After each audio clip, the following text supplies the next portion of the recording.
Get off and bow my head, man. Pray to God. When I talk to him, that's what I ask for. Let me die on my feet, keep the demons from my sleep, keep my belly full of meat. Let me set fire to this beat, see the snakes from the creek, make my hustle, move my feet, have my muscle put to the street. Pussy be wet, let it leak. Fuck normal people. May my seeds be happy and eat. Punish those who cheat, please forgive my sins. I ain't always been out to win, but fuck normal people. If I murdered the track, I can't take it back. Pump your stats to the max, even take it to the mat. Still put you on a hat. Put a hat on you, stuff you like cordon blue. Heard you told on who? In the wake of your truth. Desolation of fear, can't stand to be near. Inferiority breeds jealousy of men you weren't born to be. Fuck normal people. Better than you in their creation. No matter how high your station, still get outfucked and outdone. Your female rolling around in the sun. Bitch lies to you, raising the son of a man you seen as inferior. You think they were more than your exterior. Disney got the word snow, follow your heart, bro. Come on, dog, fantasies of enlightenment. No one created equal, ain't no fighting it. You ain't equal to who you was, can't equal that round here, buzz. Respect truth, don't come round here, cuz I'm the one, I am him, your God. He loves me for my sins, he places ribbons on my neck for my wins.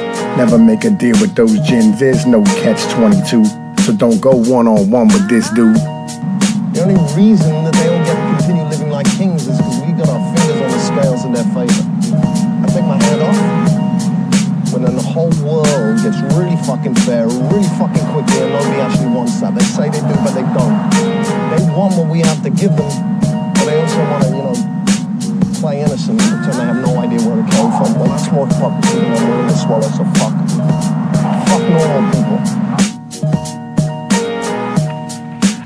Fuck. Fuck normal people.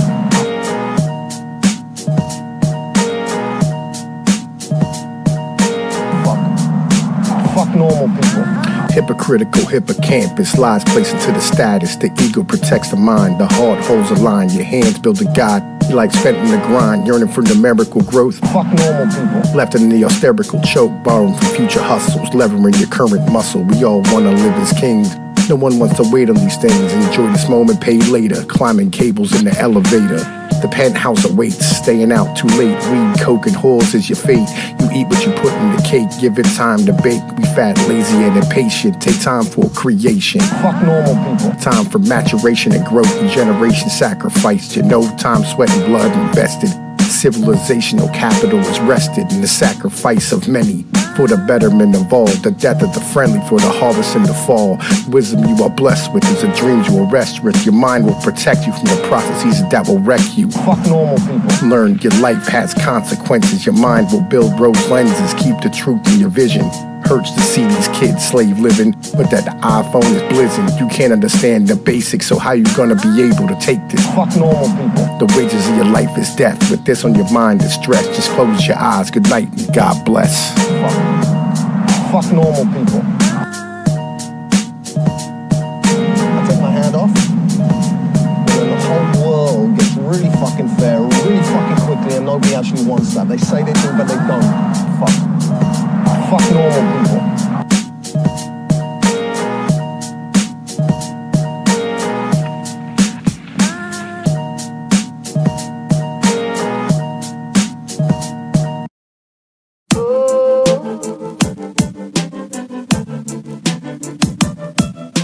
America, ha ha, home of the brave. Our elders fought for freedom, now you're home and enslaved. In God we trust, yeah, it's printed on the money. We falling far from God, so I think it's fucking funny. In the age of information, how your average man a dummy with an open book of knowledge in his palm or in his pocket. So I sit back here and wonder how a nation full of patriots is getting fucked and taking it. Man stuck to your face like an old band-aid. Toss that shit in the trash, fuck Grand Mace. I'ma let off till I jam thing. I plant a seed of freedom in your dead brain. This ain't a protest, it's a damn right. You should've known when you seen that yellow flag wave. Got a coffin for every member of Congress as a counter offer for the facts mandate. You ain't putting graphene in my damn offspring. I'm running out of patience for the nation of imagination. Won't participate no more, they sacrifice their kisses and attempt To indoctrinate mine in the head. Time to take them to the street and show them where the line is red. They pushing us around, and we must stand up now, while we still have the ground before the enemy surrounds us. We must break our system down, rebuild it from the ground up. War is easy when the math is millions against thousands. When the money has no value, battle to the last man standing. Let me be your introduction to the lead standing.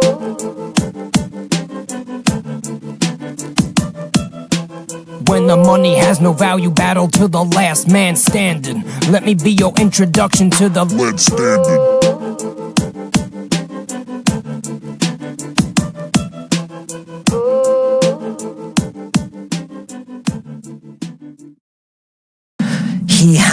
Heracles has to have Hylas. He has to have his boy. Zeus has to have Ganymede. On the Priapeic side, they call it Ganymede's. And the question is, do you drink from Ganymede's? I don't. Well, that's why you're not in charge. You can reach out and touch the fingers of God as I bombard your block with a tungsten rod. Push a button and your city is reduced to side. Leave your bones for Cerberus. Here's some quarters, who gives a shit? Counting inflation, probably a full stack at this point. You better hope they take an IOU at that joint. The boatman out here charge a per bent. Eternal APR at 5%. Burning in hell while you paying rent. Goddamn, these demons ain't playing. Like what if you don't pay, you not staying? Sheriff show up and evict you from your fiery pit. Knock, you all on fire and shit. We gonna have to gather your soul and bones. You owe the boatman 1,500 in stones. You owe ExxonMobil for this natural gas. You better start coming up with that cash. The devil like you can sell your ass, but upgrade your skills first. Probably gonna need to get a start. We got books on sucking dicks, classrooms on end and pricks. Get a degree and packing your shit to come out waving ass and hips. Just sign the dotted lines. Oh, your hands is missing, that's fine. You got thousands of years to find. A pen you can move with your mind. Your first payment is due by next Thursday. I know you have no idea what day it is or isn't, what year or month, whether for dinner or lunch. All these beef feasts and crunch on your tibulas and fibulas. Regurgitate and masticate. Fire demons continue to masturbate. That's right, they come sulfur. You covered in what they offer. Oh, you didn't want to know how the sausage gets made? Too bad, I want you to think of this like blades. Cutting your sanity into slices. Be stressed, stay in crisis. I harvest it and use it as spices. In the dog chow, meant for the hellhounds. Yeah, it's crazy now, just wait and see, pal. How we control the clowns and keep you motherfuckers coming down. Yeah. So, and it says specifically in previous in 51 that it was epigumnos. And epigumnos is on his private parts. An epigumna, which is the bandage that's soaked in drugs. The seam done that's on there, right? Why? Why is Jesus with the kid? Remember when he first walks in the garden, he falls over, he stumbles over, and he's in pain. He's going through the exact same symptoms that doctors will describe. Jesus is? Of the drug users. Yeah, it's in this chapter. It's in Mark 14.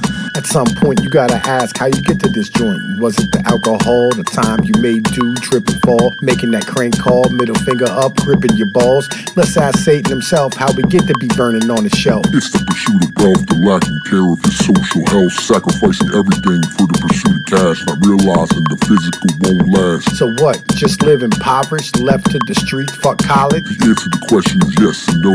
Learn how to say I got to go. You don't need things, you need people. Sacrifice never came in a needle. There's no doctor who can save your soul. You gotta learn to let go of control. So what? Just keep to the code, hold tight and never let go of those who brought you into the world. You could choose love and life over the pearl. Put the team first and your money second. After all this time, I'm just checking. Many men impersonate the father, give false scripture to bother others into choosing the dog. So you know why we don't have where you stand. This is the ultimate problem, man. Drug so those who think money will save their lives will choose their souls, trading in lies, coping with the loss of a million bonds will end up laying in your arms on fire, screaming for eternity. You know why I have seen many leave and return to me, put in God's hands and leave it to chance. Similar steps to the same dance. No God will make sure you get through. Is that the belief, dude? It's that simple, trust in Him. Seeking safety is the true sin. Your house is your family's not your own. The children grew there, that's their home. You're part of a whole and not an individual. Going solo is damn near criminal. Libertarians have their own ring. Voting L is its own sin.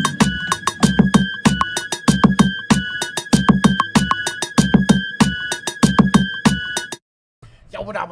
Welcome back, man. Listen, see, look, Everybody else is out here using, you know what I'm saying, like some whatchamacallit. And fuck away from my food, cat. I swear to God. My corned beef cabbage. Back, kitty. Right, anyway, right. Apologize. My cat's trying to fuck up my rice and burger I made for myself this morning for fucking breakfast. You know what I mean? Because the motherfucker needs some food. You know what I mean? And I got an appointment at like 12 o'clock to go in here and have a conversation about my pops in the hospital and shit. Got to have a meeting in his room about his things and all these type of stuff, man. Listen, I'll be honest with you. I feel good today, all right? Took some time, got my head right.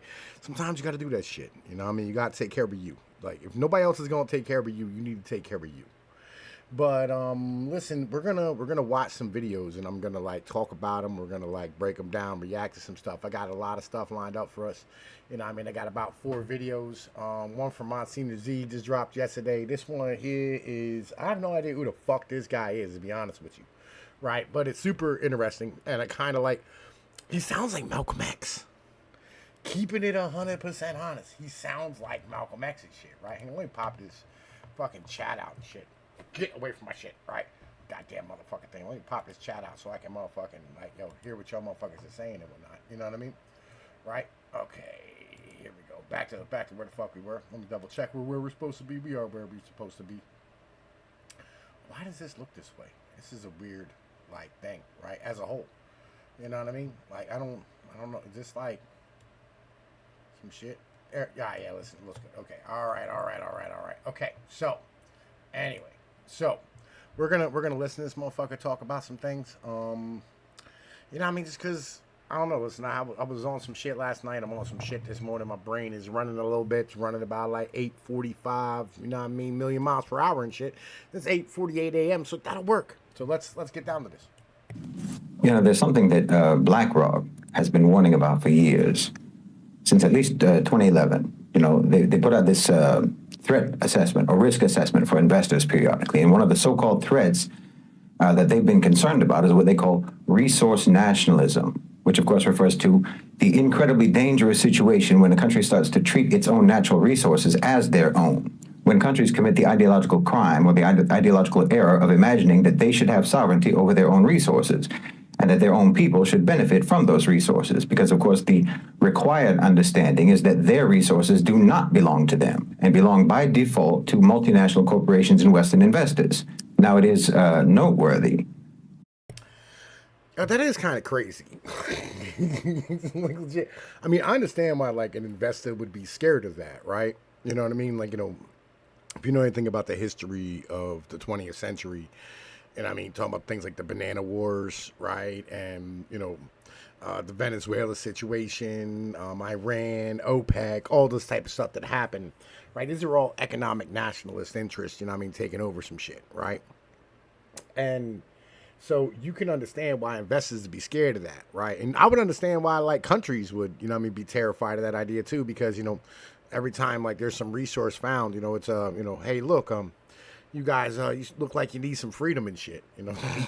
Like, let's keep rocking though. This sentiment was previously expressed by governments, by like the State Department and so on, back in the 1960s and 1970s.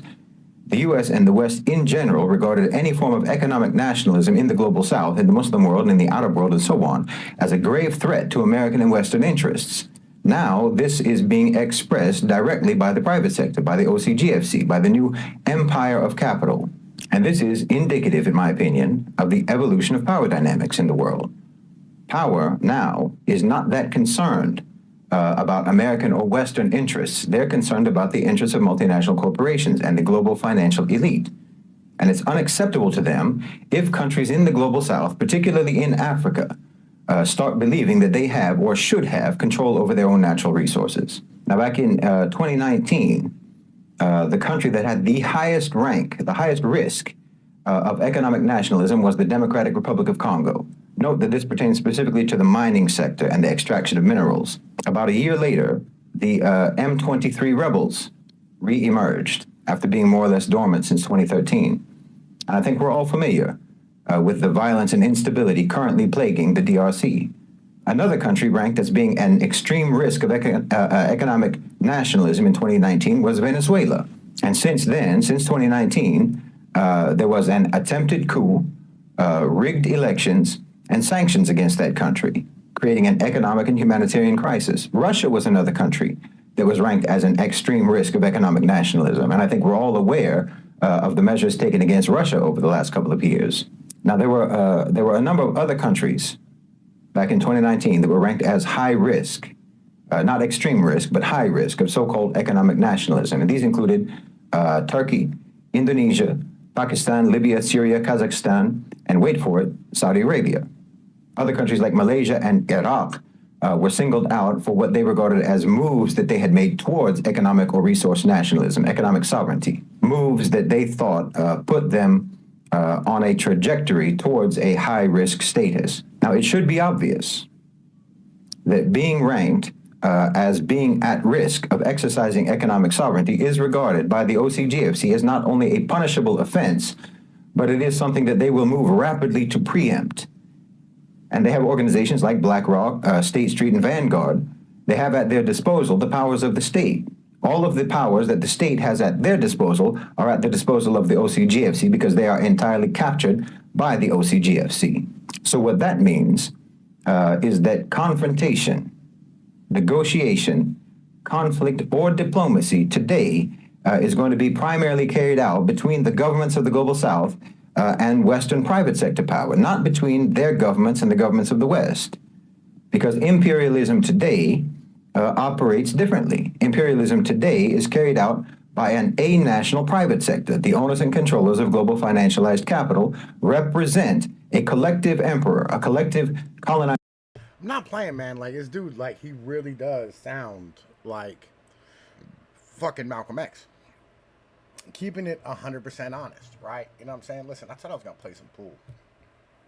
Man, listen, this cat is still trying to get after my motherfucking rice and burger. Like, it has food, right? It's a spoiled bitch. I swear to God, like, this motherfucking shit is spoiled as fuck, right? Like, real talk. Hang on, man. Listen, let me fucking stand here and find these playables, right? Right?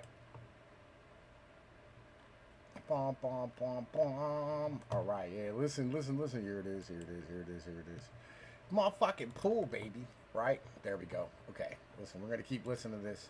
And, you know what I mean? We'll play some pool while we do it. Power that itself transcends any single state or grouping of states. They don't need the money now. They don't need the money and the resources that they extract from colonized countries to necessarily flow to this country or to that country. They just need it to flow into their corporate accounts, their profit margins, their dividends, and so on. They don't need the U.S. to control anything, or the U.K. to control anything, or Europe to control anything. They just need their investors, their shareholders, their companies to control things. These officials of the empire of capital are not particularly interested in the standard of living of America, or of the U.K., or of Europe, and so on. They have taken the logic of neoliberalism. In case they ain't obvious to you. And they see no reason why Western countries should be exempt from that logic. Their societies can be bankrupted and exploited too. Their populations can be oppressed and enslaved too. Their countries can be sabotaged and destabilized too if it's profitable. And the converse is also true. The countries of the Global South can improve their standard of living. They can be less exploited, they can be stable, and so forth, as long as the OCGFC, the Western-based OCGFC, are profiting. Economic nationalism, however, resource nationalism, poses a threat to this new imperialism because it has the potential of cutting them out of the picture. And if they think they're going to be cut out of the picture, then they'll just burn the picture. They will mobilize state power, which includes national militaries, intelligence agencies, and so-called international institutions like the UN, the WTO, and so on. They will mobilize those to terrorize the economies and the societies of any country that they think is trying to shut them out. So whenever you see military action being taken, or whenever you see what appears to be subterfuge or subversion or covert destabilization in a country in the Global South, and that indicates to me that that's a country whose government has diplomatically and strategically failed to negotiate its sovereignty with the OCGFC. Because just as in the past, American power, Western state power, could not be ignored, could not be safely defied in a bold and unilateral, uncompromising manner without it resulting in an invasion or a coup or an assassination. So too today, the owners and controllers of global financialized capital and entities like BlackRock and Vanguard cannot be ignored. They cannot be defied, and they cannot be entirely sidelined without disastrous results. Like it or not, these are the power dynamics that exist in the world today. This is the new shape of imperialism and the new shape of anti-imperialism. You know, historically,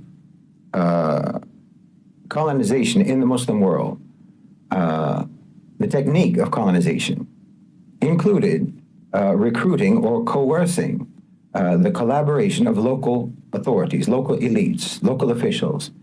Anti-colonization movements then tended to arise from the lower classes, from the grassroots, because elites were compromised. The elites were subordinated, but they were still the elites in the society. They were still the authorities. And the common people still respected that social order to one extent or another, and they still utilized and benefited from that social order, from that traditional authority structure in one way or another.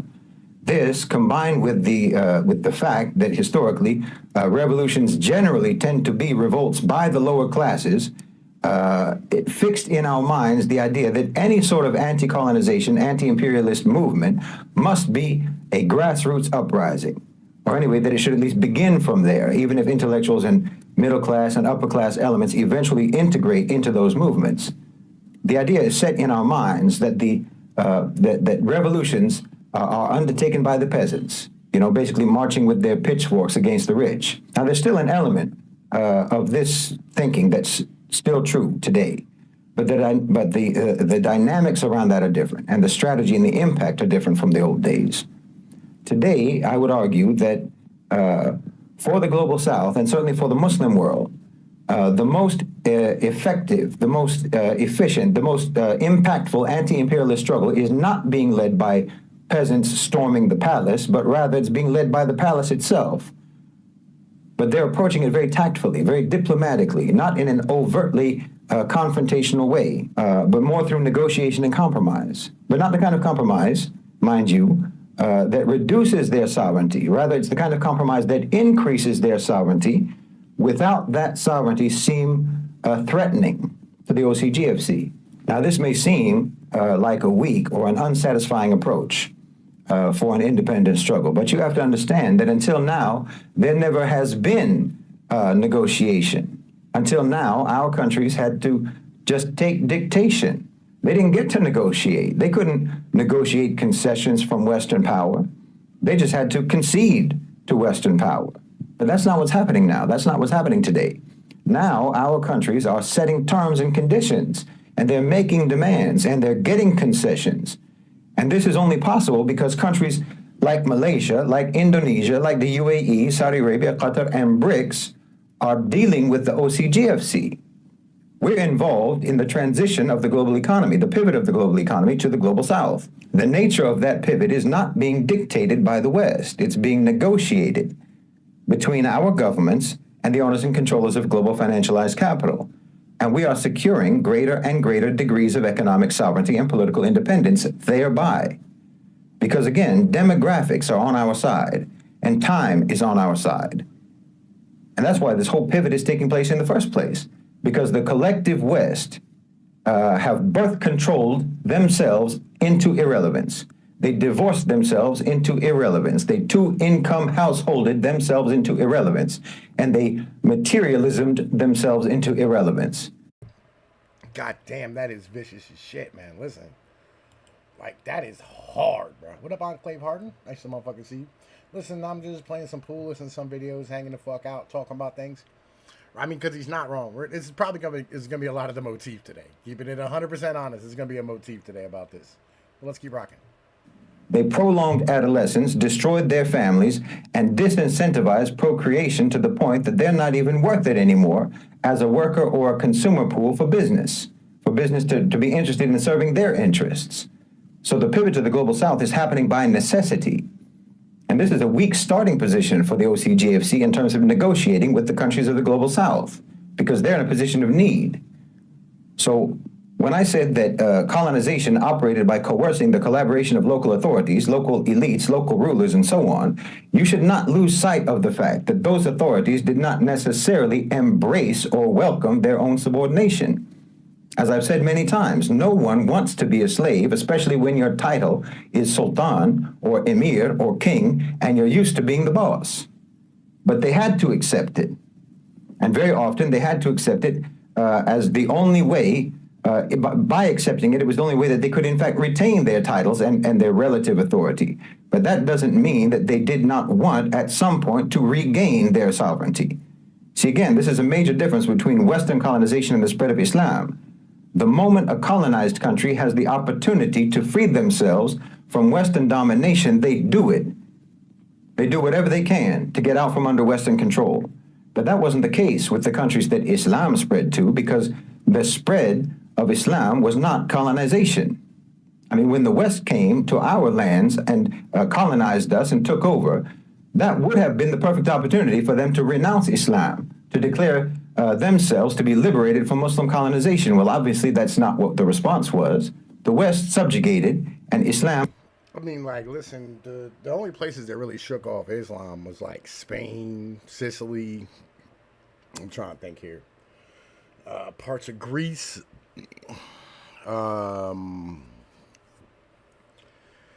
don't think there's any other really things, but like in reality, it's only places where white people live where Islam was kind of shaken off. But that happened, you know what I mean, long ago in like the 1800s and shit, right? You know what I mean? But like, let's keep it a buck, you know what I mean? Like, you know, at this point, the motherfuckers who are Islamic have been Islamic since, I don't know, 900 AD. You know what I mean? Like, yo, it's been 1,100 years. It's been a long time. Like, that religion is deep in that motherfucking shit. Let's keep going, though. I'm uplifted. That's the difference. So the leaders, the elites, the authorities, and so on in the Muslim world have acted in the past. Yes, they have, as clients of the West. But in fact, they were hostages. Colonization and Western violence and the threat of violence made them hostages. But I'm telling you, they've been plotting their escape all along. And not only have there been rifts now developing between the hostage takers, but our side has become stronger too. See, there's always a mastermind, and then there's the henchmen. There's the one with the brains and the ones with the brawn. The Americans thought that because they have the brawn, that they were the leader of their criminal organization, but the mastermind has always been the owners and controllers of global financialized capital. Now that mastermind is making a new deal, and he's switching sides. He's discovering that it's more lucrative to partner with us than to ransom us. So the dynamics are changing. It's like that scene in the movie King of New York when the young street thugs want to steal Frank White's wallet on the subway, and he gives them some money, and he offers them a job instead. Well, in this scenario, the thugs are the OCGFC, and Christopher Walken's character is Saudi Arabia and the UAE and BRICS. It's better for you to work with us. That's what they're understanding. And the deals that they're making are leveling out the subordination aspect. And are, in fact, it's resulting in giving us the upper hand, but giving us the upper hand in a non-threatening, mutually beneficial way. And that's very savvy, and it's very cunning. And it makes anti-imperialist liberation actually sustainable. Because look, it didn't have to go this way. There were so many opportunities that have been seized that could have been lost. So many moves that could not and would not have been made if our countries were actually client states and not hostage states. And there are so many mistakes that were not made that could have been made. Because the OCGFC did not initially want things to go this way. They wanted the pivot south to just be another wave of total colonization, total subjugation and pillage. Of course, that's what they wanted. And their racism, their bigotry, and their supremacism made them think that our people were stupid, that our people were lazy, that our people were uninformed and clueless. They thought we didn't know what's going on in the world. They really thought that we were all brainwashed. They thought, just like a white slave owner in the American South, when a slave would smile at him, he actually thought that it meant he was happy and content with his situation. They thought that we were satisfied being subordinate and being exploited. They thought that we're all primitive and simple.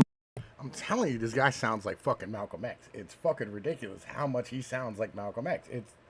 It's fucking uncanny. Keep it at 100. Minded and just accepted our servitude to the West as just some part of just some sort of a natural order. That's really how they think. They're so convinced of their own supremacy that they genuinely think that everyone else is inferior and deficient. They think we don't know how the world has changed. And they think that we are unaware of the fact that the West is running on fumes at this point. But the oppressed know their oppressor better than the oppressor knows himself. And the fact is, it's impossible for the oppressor to ever really understand those whom he is oppressing, because from the outset, he has to lie to himself about the oppressed anyway. He has to himself believe in a lie of his own creation about those whom he is oppressing, just so he can justify oppressing them. But the oppressed know their oppressor very, very well, intimately well. And we can see that you aren't what you used to be. We can smell it. We can sense it. We know when you're acting, and we know when you're being real, and you're doing nothing but act at this point. You're doing nothing but try to evoke your heyday. But you're just a shadow of your former self, and everybody knows it. And yes, even your old partners, your old gang, all your previous lackeys are turning away from you, and they're coming to us to cut deals. The only one in the dark here is you. The only one who doesn't really understand what's going on is you. I'm telling you, the next 50 years are going to be drastically different than the last 50 years. And no one is even going to believe 50 years from now that America and Europe were ever treated like the center of the world. People are going to shake their heads in disbelief that something as repugnant and as stupid as Zionism was ever taken seriously and was ever allowed to wreak havoc on the Middle East. No one's going to be able to wrap their heads around the fact that you people presided over such a deranged global order that it made the most resource-rich and most important countries on the planet the poorest and most oppressed countries in the world. That's your system. And you have the gall to call it civilized. You have the gall to call yourselves advocates of justice and fairness and equality and human rights and so on. I'm telling you, in 50 years, your whole era is going to be universally regarded as a disgrace of history. And the story of America is going to be nothing but a cautionary tale for the nations of the world about how horrifically wrong a country can be. By your lack of integrity, your lack of morality, your lack of honesty, your lack of decency, your lack of humanity, you're going to become nothing but the epitome, the comprehensive reference point for everything that a country must never be. And that ultimately, in my opinion, is what America is going to actually contribute to the world. Nothing but the worst possible example that everyone will commit themselves to never repeat.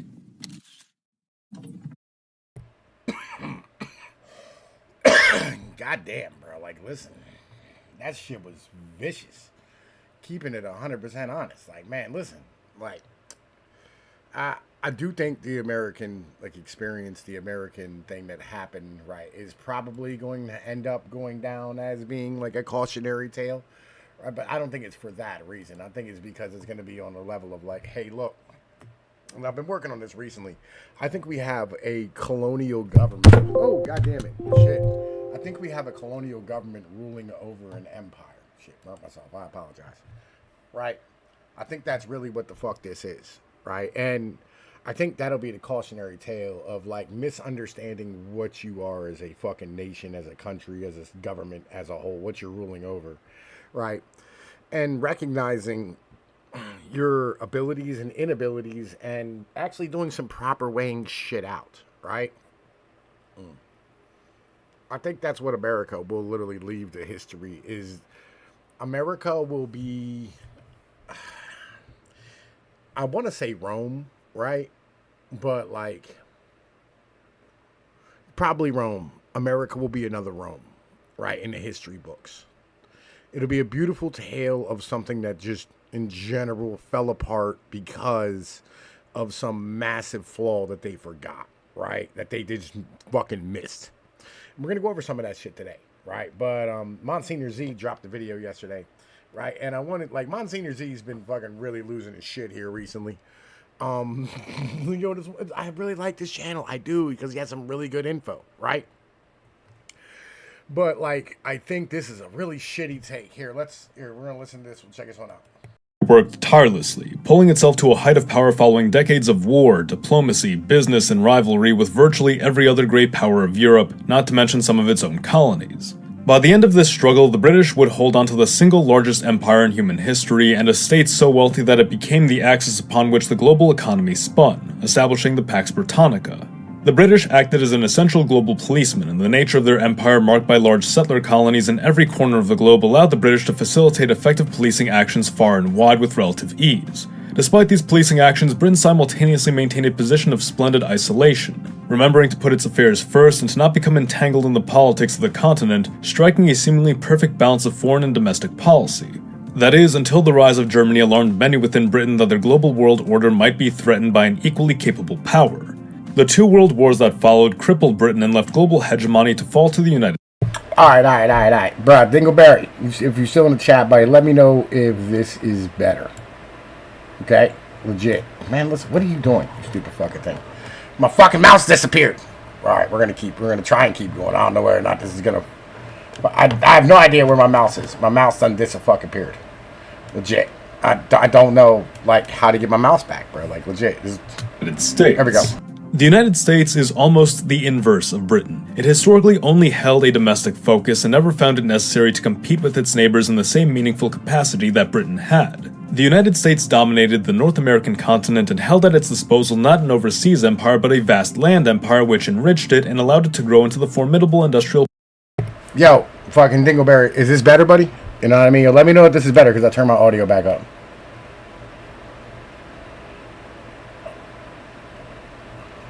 Man, listen, hang on, Melvin Molly. Let me motherfucking, like, yo, let me, oh, here we go. Oh, come on, pussy. Add as moderator.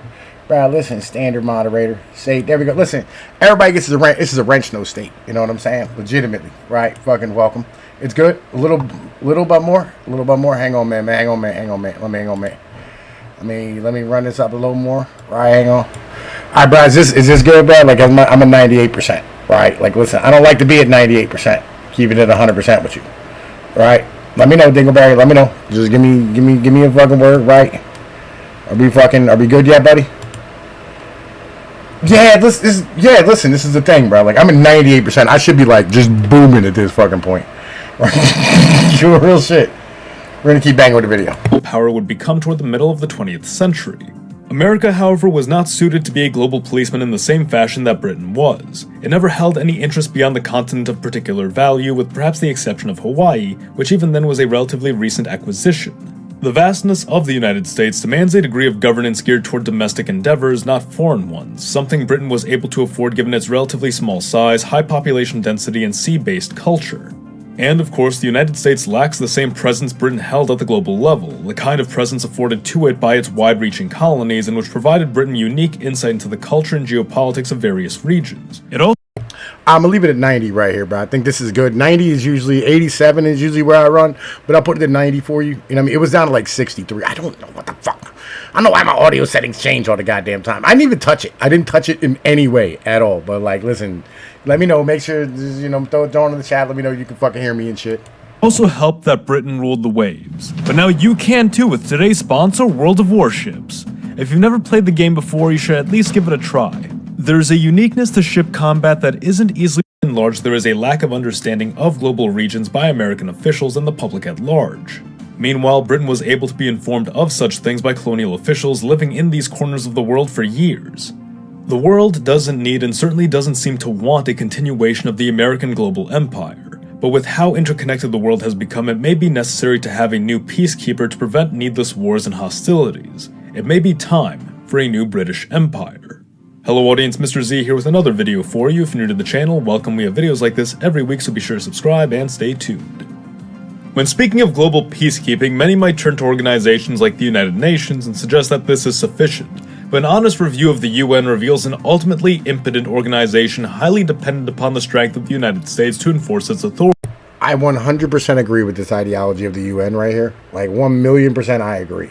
Right? This is a perfect take about the UN. It is literally an impotent garbage organization that I have a video on my channel, right? You listen, where I trolled a Nobel laureate and made him start cursing and shit. Like it was great, right? They had a live stream. Like, I don't know why you have a live stream and take messages from the internet, because somebody like me is gonna hop on and just start talking cash shit, right? Like, yo, that's what I told him about, right? And I was like, you talk all this good shit about like these nuclear motherfucking like treaties that can be signed and all. Where the fuck's the enforcement mechanism for any of these fucking things? Legit. There's no enforcement mechanism for any of this shit. But you're going to rely on the UN, so you're going to rely on the US, which, by the way, is the second largest nuclear power in the fucking world, right? And is the only power that dropped any fucking weapon. Get the fuck out of here with your nonsense, bro. It's fucking dumb. And in truth only provides a loose bureaucratic illusion of global cooperation. Institutions like the United Nations are in reality little more than extensions of the American global empire, and by and large only serve to provide an air of global legitimacy to American foreign actions, an attempt to bring to a global scale a legislature system which even at the domestic scale has shown itself to be imperfect. A state with the wealth and reach to fulfill this role is truly central to the success of such a system. The United States may be in a prime position to reach across the globe thanks to its simultaneous access to both the Atlantic and Pacific, but Britain and its colonies take this reach a whole step further. I've spoken extensively about the plausibility of a united Anglosphere, the role it could play in the world, and how such a state could be governed and have the potential to emerge as an independent superpower, and you can check out those videos here. But it must be emphasized that absolutely no other nation, no grouping of people or countries on the planet have the same level of reach and capability that the collective Anglo diaspora has. From a central hub in Canada which holds the same equal access to the Pacific and Atlantic that the United States has, one could easily reach out into the Asian Pacific through both Australia and New Zealand, or into the European Atlantic through Great Britain. Australia is well acquainted with and keen on building a more stable Asian Pacific, just as Britain holds behind it years of familiarity with European geopolitics and appears well invested in maintaining order in the region. Canada, of course. Alright, listen. Alright, first off, okay. Britain's literally heading in the opposite direction, right? Where it's turning into a middling power, okay? Australia gets pushed around in its neighborhood by everybody else on the block, right? Like, Australia's surrounded by, like, Indonesia, fucking the Polynesian Islands, fucking China, Japan, Korea, North Korea, like, India. They literally, like, they're these people's populations, and this is the big fucking problem. The population of Canada and fucking Australia, right, are literally, like, less than the populations of Texas and fucking California, right? The fuck what are you gonna do? You don't have enough people to do anything, right? And again, Great Britain literally, like, is getting bullied by the fucking EU at this fucking point. They can't even control Europe. They have no sway in what's going on over European matters. They don't have the ability. France is a better fucking pick for this, right? Keeping it 100% on it, because at least France has colonies in fucking all over the place that they maintain. Right now, they're losing a lot of this shit, right? They're getting pushed out of Africa. They're getting pushed out of Asia, right? They still have, like, a couple of fucking colonies that, like, they have one this week, or last week, well, over the past couple of weeks, have been exploding, right? Where there's a big nickel mine, and, like, they have, like, 40% of the world's nickel in it, right? As a whole, it's a massive fucking mine, right? But, like, France is getting pushed out of there too, but again, they're trying to hold on to that, and France has been really getting exploratory, where Great Britain's kind of just, you know, fucking getting pushed around, and literally, like, it doesn't have the population nor the fucking demographics to be able to do this shit. Like, it's still swallowing all those goddamn fucking Muslims that it fucking ate, and it's having indigestion, coughing shit up all the goddamn time. Like, it's not fucking doing well. France is seeming to have, like, it's doing a little better, right? But again, like, there isn't.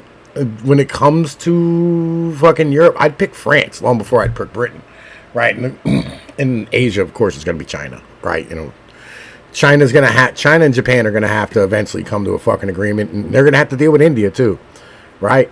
I mean, let's keep going though. Forces perhaps the United States' closest ally in geography, trade, and culture, among others. Some have argued that these factors are the very things which work against their unity, that Australia is more likely to be subsumed by Indonesia, that Canada be annexed by the United States, that Britain be reintegrated with the European Union. But why by any reasonable measure would the populations of these countries concede to joining blocs so widely different from themselves in all but current geopolitical alignment, when they know perfectly well that they share with their fellow Anglosphere countries sets of moral principles, history, culture, yes, even geopolitical interests, economies, standards of living, and more? It would be plainly foolish for these countries to not recognize the potential at their fingertips, the things they could achieve by pooling their collective resources and pursuing that which they historically have proven to be adept at doing, and for which their circumstances leave them uniquely suited. And by the way, the only reason Australia has still remained Australian, right, and hasn't really been gobbled up by Asia the way it probably should have been over the past, like, 50 years, is it has a lot of like military uses for the U.S., right? Like there's tons of like fucking spy bases and surveillance shit and like satellite link ups and shit in Australia that the U.S. don't tell nobody about, right? But I'm gonna put you in deep on this right now, right? There's a whole like set of videos from some guys in Australia who tried to, like, they have an Area 51 for the U.S. in Australia where the people aren't even allowed to go there, right? And like, this is why like Australia is allowed to continue doing it, because it's doing a favor for the U.S. by letting us put that shit there. I mean, but we could just put it there and tell them to fucking eat a dick, you know what I mean? And let China do what it wants with the cities and shit, right? Just like, literally, like, what the fuck is this guy talking about? Like, this is ridiculous. Invested in building wise and lasting arrangements across the globe on account of their presence across the seas. The social value. And by the way, like, Canada has a lot of problems, right? For instance, Quebec, right? Quebec is the majority of Canada's population, right? And then on the West Coast, it's immigrants, right? There's no real Canadians left in the West of the fucking of the country, right? It's all like Asians and fucking Pakistanis and shit, right? And then on the entire like heavy duty amount of the population, like Montreal and Quebec, are all fucking all French, right? They're not even British, they're French, right? I could literally see France doing this much better than like fucking Britain could, because at least they had the population there. They have the nationalism, where Canada, fucking the British Canadians don't really like their nation. They don't think that they're part of a nation, right? Like, listen, let's keep going though. Values of the Anglosphere are also of a nature which makes them well suited to filling the role the United States has taken on without very much of a culture shock. Concepts of individual freedom, human rights, and general English common law are well ingrained across these countries, but unlike the United States, are paired with a high valuation of social orderliness and arguably a greater respect for the distinctive histories, cultures, and politics of various countries across the world. There is almost a culture of stewardship within these countries which isn't entirely absent in the United States, but certainly overshadowed by American sentiments of individualism and personal sovereignty. The economies of these countries thrive in cooperation with one another, and could likely surpass the United States in certain economic sectors, being well-rounded in the fields of resource extraction, agriculture, and financial services, with industrial output likely to rise within Canada, especially if a union were to form, given its crucial role as a bridge between the Atlantic and Pacific. Some look at the prospect of a reunited Anglosphere with further skepticism, believing that it would merely be an extension of the American global empire and a puppet of the US, especially if the United States were to join. The distinction between the US and Anglosphere countries are significant enough to where it would be wholly impractical for the United States. I mean, let's keep this honest, all right? Like, there's serious talk, right, of Britain becoming a US territory. I mean, actual talk, right? Where, like, Britain needs supported, right? They've been continually coming to America like hat in fucking hand, and America has been giving them deals that are just, they're so fucking bad that nobody could take them, right? Like, so I'll give you an example of like some military shit that just happened. Britain in 2018 and 2020 released two like smaller like jump carriers, right? These are the first new fucking aircraft carriers that they built in the past like 30 years. They sold their last one off to Brazil back in like 2015, right? So they released these two, aircraft carriers, and immediately, right, because Britain needed a place to sell their fucking goods because they couldn't do it in the EU anymore. They made a trade deal that those aircraft carriers are now part of the U.S. Navy. Yo, listen. We said, yeah, listen here, bro. Okay. That dollar washing, the euro washing, like, fucking shop you got going on there in London? Yeah, that's coming to you. It's coming to New York. Yeah, the aircraft carriers? Yeah, they're ours now. Like, listen, bro, like, yo, Britain's like, what are we gonna be? You do it or you're fucked. Like, listen, yo, keep doing dumb shit all the time. Like, yo, listen, it's fucking great. United States to be integrated with the countries in any capacity beyond current arrangements.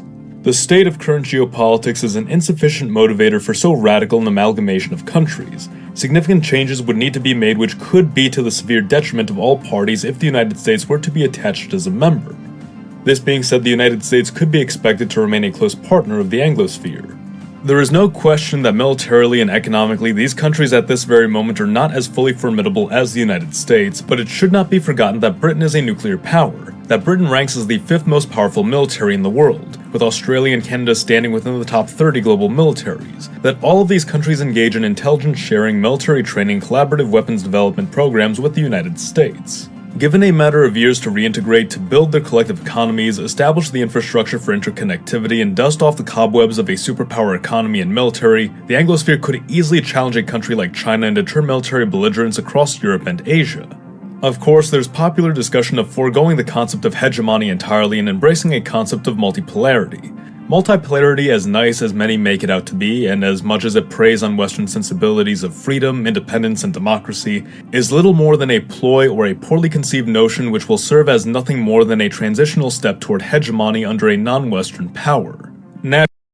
Okay, so let me explain this to y'all, right? Let me explain this to Monsignor Z too as well, right? And I mean, somebody should add him in the fucking chat. This is at Monsignor Z, right? Fucking like, yo, it'll do what it does, right?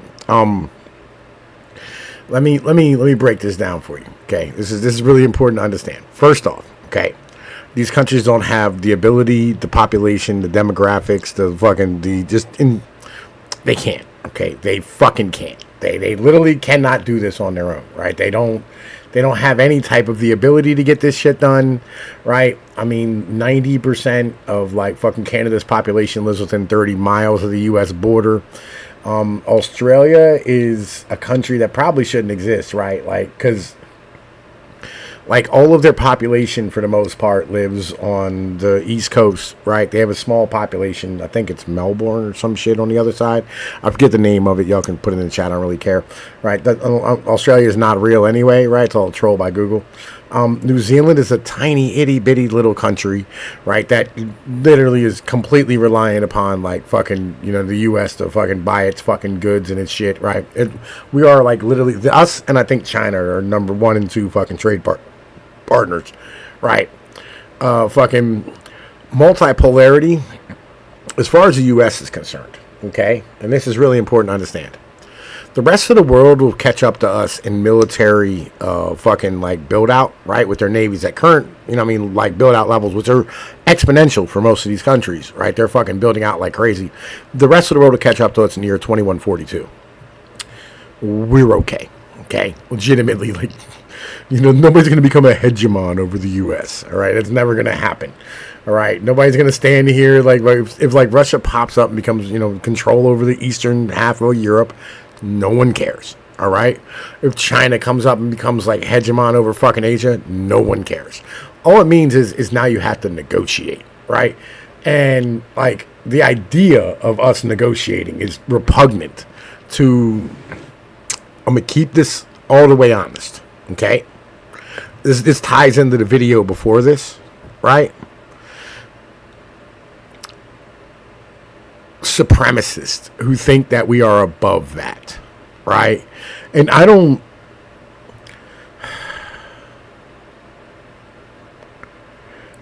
want to stand here and have like TK shit on me again, right? Because he always fucking does it when I do this shit, right? But like the Anglos really do think they're superior to everybody the fuck else, and it's kind of getting annoying, right? Because, like, listen, everybody else is human too, right? And you're not the only people who exist, right? It's important to understand, okay? And just because the United States had amazing geography doesn't mean that, like, you're better than everybody else.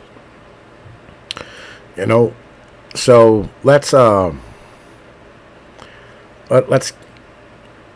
keep going, because we got a bunch of videos here that, like, you know what I mean, like, you know, one of them's like an hour long, so it's gonna take a little bit to get through it. But like, I wanted to break this down a little bit, because this is something I saw yesterday. I was like, bro, we're gonna have to talk about this, because this is fucking dumb, like, legit. Like, this is literally just this is Anglo supremacy, right, on full display, you know. And it's like a solution that goes like, you know, we probably shouldn't let Russia take over things. And I'm like, I feel where you are, right, 100%. I mean, but like on the same level, I don't understand why like Russia's not an ally, right? You know what I mean? Like, why aren't we treating Russia as an ally? Like, it'd be much better to fold them in and continue to, like, fucking have this belligerence with them. It'd be much better to, like, fucking stand here and fold, like, you know, I don't say China, right? Because China's, you know what I mean, always going to try to be the Jupiter of fucking Asia. You know what I mean? So offering a little resistance to them isn't a bad thing. But again, like, folding Russia in, or at least, like, bringing Russia up a little bit so they can squabble with China, right? Because Russia had its full power. Like, yeah, it fought the U.S., but it also fought at China, right? You know, like, all these people keep each other in check. And this is very important to understand that, like, having more fucking, like, ideas in the mix keeps these fucking countries the fuck in check. You know what I'm saying? So let's keep going. Naturally, it should be expected that the chief advocates for multipolarity theory are countries like Russia, China, Iran, and India. It's clear to many that the United States has overstepped its bounds of intervention, to the point that since at least the end of the Cold War it has sought to impose democracy upon countries whether the populations of those countries desire it or not. It is again in this regard that the Anglosphere countries hold a superior track record to the United States, not imposing upon the world an ideological doctrine, but simply maintaining a balance of power. Yes, Britain was clearly the hegemon during the Pax. Yo, let me throw this at you, right? Fucking, I've been throwing this idea around. The reason why kings didn't work in the 17th and 18th century is because the Pope had lost power, right? Like, you needed that third pole of power, and it's the same thing. Yo, what up, TK? Man, listen, dude, I say your name and you show the fuck up. It's goddamn crazy. Dinglebear, I'm sorry about what YouTube does. Tatsu, literally, like, you have a wrench. You know, see this shit? Like, legit. Right, yo, TK, this shit's dumb.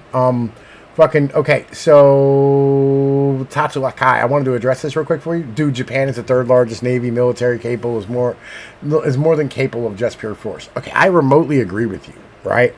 I do, right? But on the same level, bruh, you know what I'm saying? They don't have a population, right? And TK, he is a good content creator. I said that when I started. But this is some Anglified nonsense right here that he's spitting, bro. It's like literally like Anglo supremacy, and it's fucking stupid, and it doesn't make any fucking sense. Like, just physically, like it's illogical as fuck. I don't know why he's saying these words out of his mouth. Britannica, but arguably throughout the splendid isolation, there was in fact something of a multipolar world. Russia was a great power, France was a great power, Austria, Prussia, Japan, and the United States all had spheres of interest in which they were dominant, with Britain occasionally intervening to prevent some countries from growing too powerful. The Anglosphere countries thrive under these circumstances. They were built up to be this world-spanning force that keeps the peace and oversees global commerce. The United States was built up as a regional power and experiences significant stress attempting to fill the vacuum of its predecessor.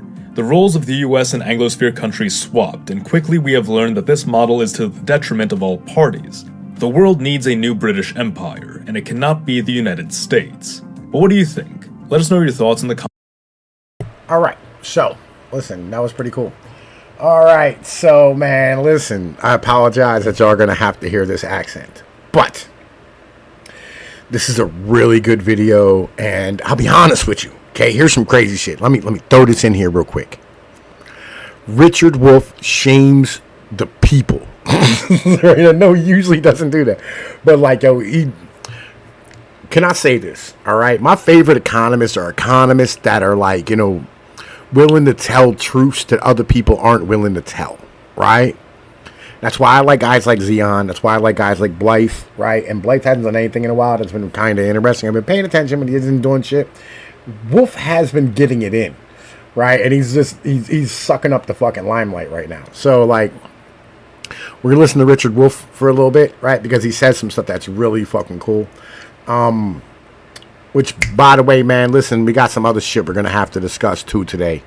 You know what I mean? Like, legit about a fucking pedo I found. You know what I mean? That, like, I'm not a fan of. We're going to have to discuss this shit, right? And figure out what to say about these things, right? Because, like, there's most definitely some sketchy ass shit going on. But we're going to keep rocking, though. Let's go. In the world economy. It has been, but now it's being felt. You could pretend it wasn't there. You could deny it. There are plenty of people who do that still. But it's getting harder and harder as these tariffs and sanctions all show.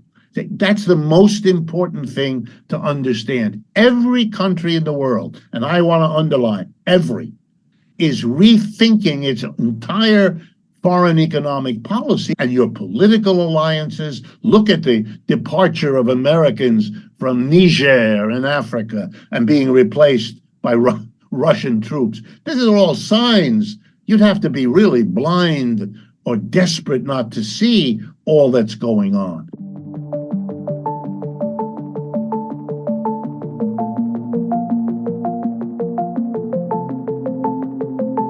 Hello, welcome back, everyone. Today, I'm very excited to welcome Professor Richard Wolff, who is one of my favorite experts on economics. Professor Wolff taught economics at the University of Massachusetts, Amherst, for nearly 30 years. Earlier, he taught economics at Yale. Yo, man, can I say, like, this chick here, Brad, like, there's a video I watched last night. Like, it kind of came on afterwards after I was watching some shit, after I watched this, right? And the dude's like, yo, listen, it's an honor to be here. And she goes, oh, thank you for saying that. So nice. Right? I mean, it was, like, so genuine, the way she said that shit. My brain was like, oh, like, listen, it's so cute, Brad. Like, look. Yo, look, like, hang on, Brad, hang on, wait. We're gonna look at, like, we'll look it up real quick for us, Brad. Like, real shit. Fucking hang on, man. Hang on a second. Fucking, we're going to find this video, Brad. Listen, because it was super cool. Watch this shit. Hang on. Because the United States is acting against its own national interest. And it's all premised on this idea that unipolarity can be restored, or some even believing they're still living in the 1990s, where they can effectively cut ties between others, and the only game in town is America. And this is such a dangerous delusion.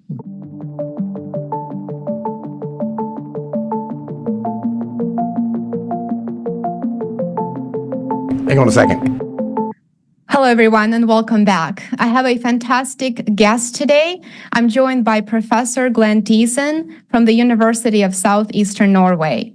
Professor Diesen is a board member at International Institute for Peace and Contemporary World Economy.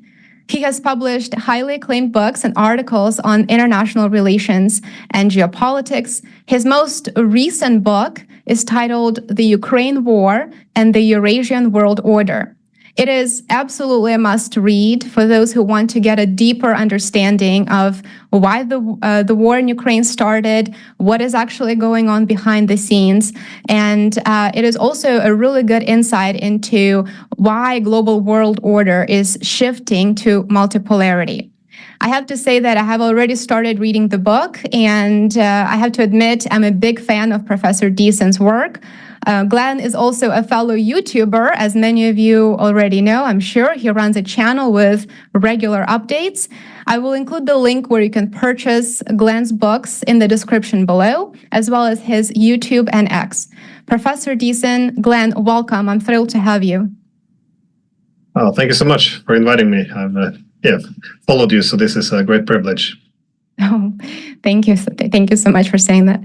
That's so cute, bro. Like, listen, that was adorable, man. Listen, that was like adorable, bro. Like, real shit. Position in the world economy. It has been, but now it's being felt. You could pretend it wasn't there. You could deny it. There are plenty of people. Yo, Chris Sawyer, everybody's a moderator on my fucking channel, dog. This is a wrench no state, all right?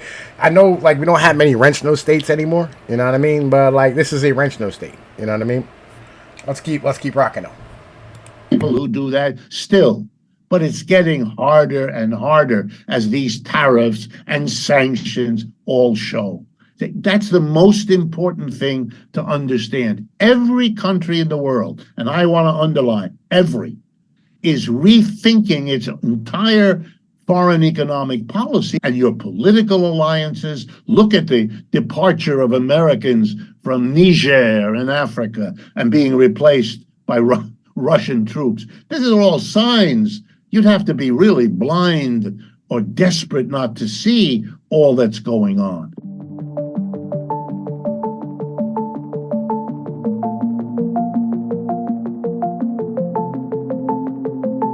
Hello, welcome back, everyone. Today, I'm very excited to welcome Professor Richard Wolff, who is one of my favorite experts on economics. Professor Wolff taught economics at the University of Massachusetts, Amherst, for nearly 30 years. Earlier, he taught economics at Yale University.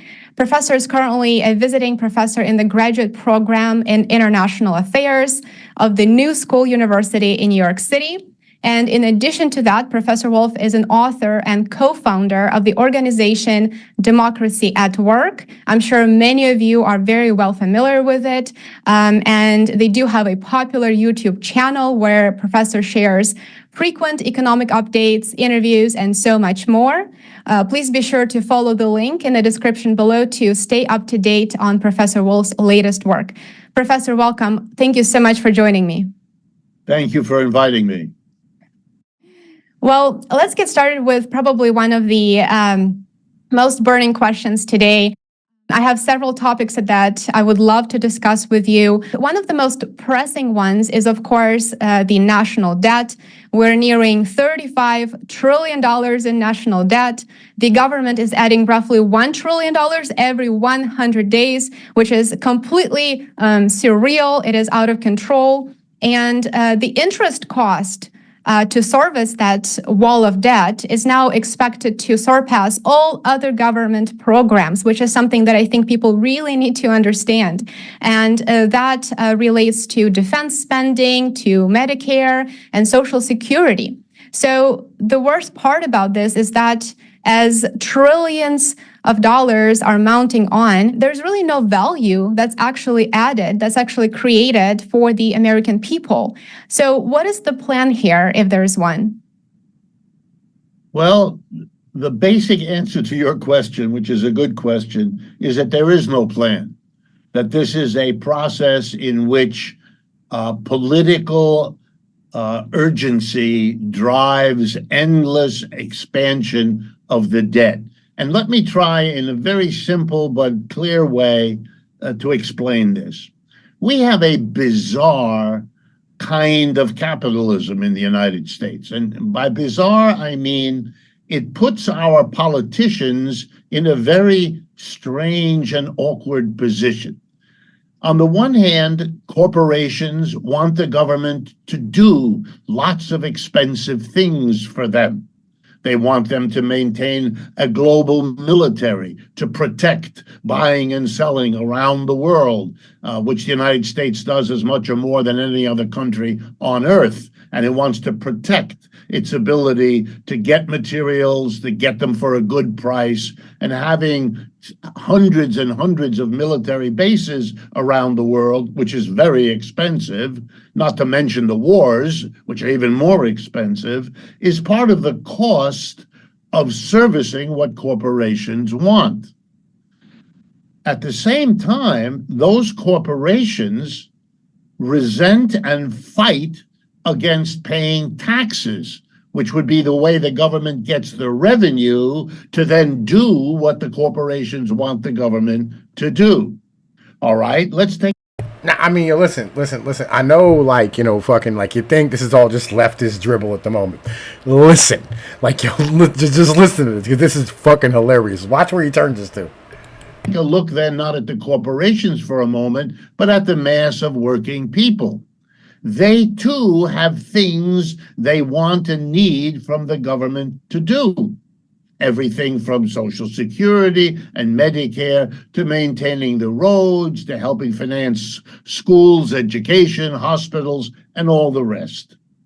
And like the corporations, the mass of people don't want to spend the taxes to pay for all of that. So we have corporations and working people, both of whom put demands on the government to do things which cost the government money, and yet at the same time, the corporations and the mass of people don't want to pay taxes. Last point, the corporations have enormous wealth to get the government to do what they want, and the mass of people do not. That is, nobody has so far organized the mass of people to put together the amount of money that might someday enable them to influence the government. But right now, and for most of the history of capitalism, the division of the income in a society between corporations and the people, and between rich and the mass of people, puts the overwhelming bulk of the wealth in the hands of corporations and the rich. And now what everybody knows who's honest, the corporations and the rich have been very successful in removing the burden of taxation off of themselves and onto the mass of people. This has been going on for the last century. And now here comes the point. After a certain level, the mass of people revolt. They say we will not pay more taxes. They make it impossible for politicians to keep doing what they've been doing, which is shifting the burden. For example, in case people are not familiar, we used to rely on the income tax, which is a progressive tax. The higher your income, the higher the percentage you have to pay.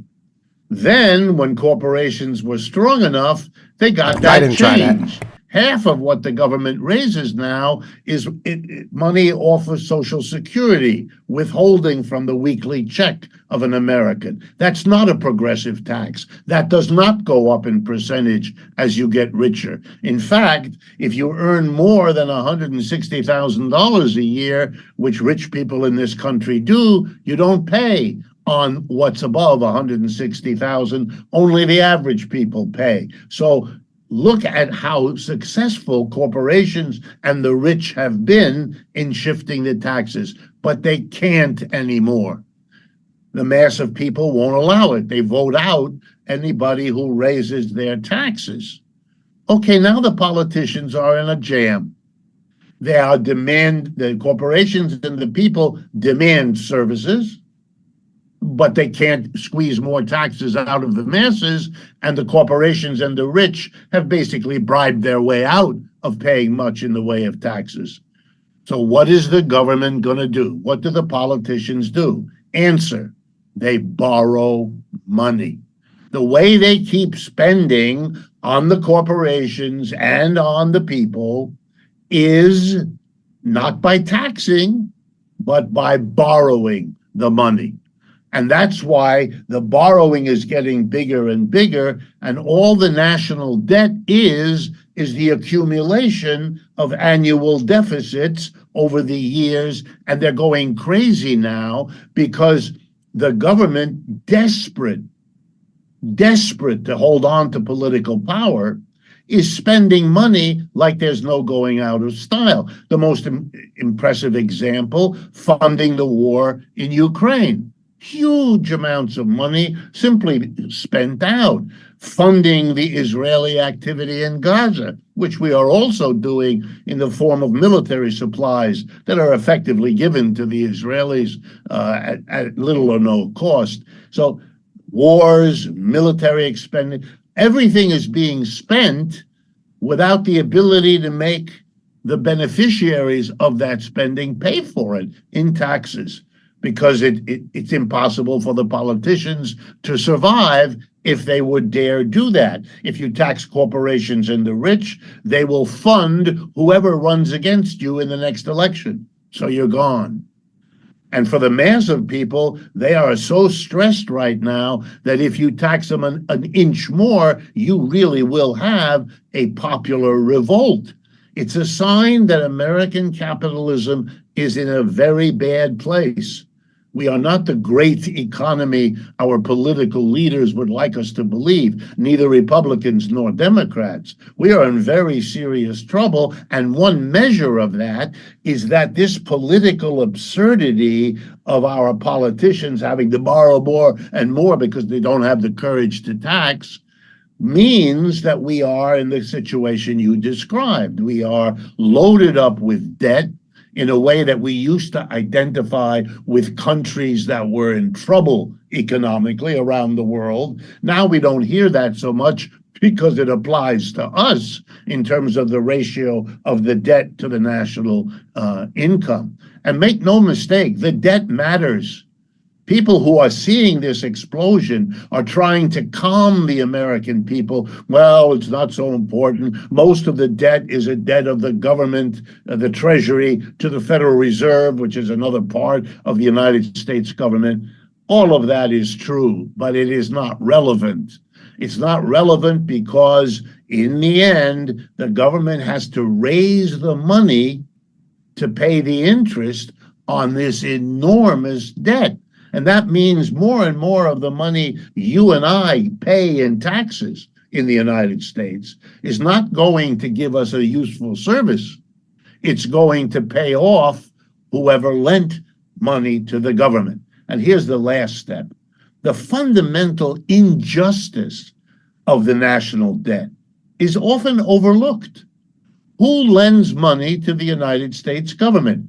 The minute you understand this, you will see it's rich people and corporations, and to some extent, foreign corporations and foreign governments. The mass of people are not in a position, they don't have any extra money to lend to the government, so they don't. The mass of people pay the taxes that are used to pay the interest to corporations and the rich who are in a position to lend to the government. If you see that, here comes the punchline of punchlines. You will understand that when the politicians borrow money, they are doing an enormous service to corporations and the rich, because they're basically saying to them, we will not tax you. Instead, you shall take the money that we could have taken from you in taxes, and instead we will borrow it from you. And after a few years, we'll give it back to you. And during that time, we'll pay you interest on the money that we've borrowed from you. So for corporations, this is a no-brainer. Of course, it's better to have the government borrow from you than to tax you as corporations and the rich. So that's why they tolerate it. And that's why the mass of people, even if they don't understand the economics, understand they're being ripped off. And the deficit is a mechanism for ripping off the mass of people who pay the cost of it, whereas the benefit goes to the corporations and the rich, who are the only ones to be able to lend to the government. One last point. Foreign governments are also able to lend money to the United States government. And most of the people watching this program probably don't know that the two largest lenders to the United States government are Japan and... Okay, so like, all right, let's put this way, right? The vast majority of like treasury bonds, which is what that is, right? You're talking about treasury bonds. That's what the fuck you're talking about, okay? Are held by basically like three entities, right? It's like fucking large commercial banks, right? Which, you know what I mean, have traded a lot of their like bad investments for treasury bonds. Institutional banks, right? Which are using the treasury bonds as, that's kind of what like the Fed, when the Fed says like it creates, you know, when you say like the Fed creates money, what's actually doing is creating treasury bonds, right? And then number three is like fucking mutual funds, right? Which holds all your like 401ks, your IRAs, and you know what I mean, like the pension plans and all these type of things. They're heavily backed up by, they're heavily invested by like fucking, and I mean having treasury bonds, right? That's a lot of their holdings. Okay, these are the people who own treasury bonds.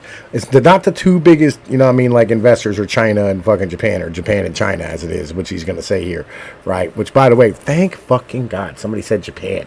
Like, I'm so tired of everybody going, China owns China. It's China, right? It's not. It's fucking Japan. Right? Because like literally every country in the fucking world needs these fucking treasury bonds, because they need some type of asset that's going to end up having, you know what I mean, a yield, right? And nobody else's treasury bonds has a yield unless like it's a really shitty country like Greece or Spain or Italy or something, where like you don't know whether or not you're going to get your fucking money back. And a lot of times you don't, you know what I mean? Right? Like a lot of times like they'll have like a 26% fucking treasury bond, you know what I mean? It comes out of these countries, right? And, you know, or their national bonds, or whatever the fuck it is, right? Their central bank bonds. And literally nobody wants to invest in them. You know what I'm saying? Right? So like, you know, this is the thing. That's why you don't invest in them, because like literally like they don't fucking pay them the fuck back. They default on them. Let's keep going though. And the People's Republic of China, ranking 1 and 2 among foreign lenders.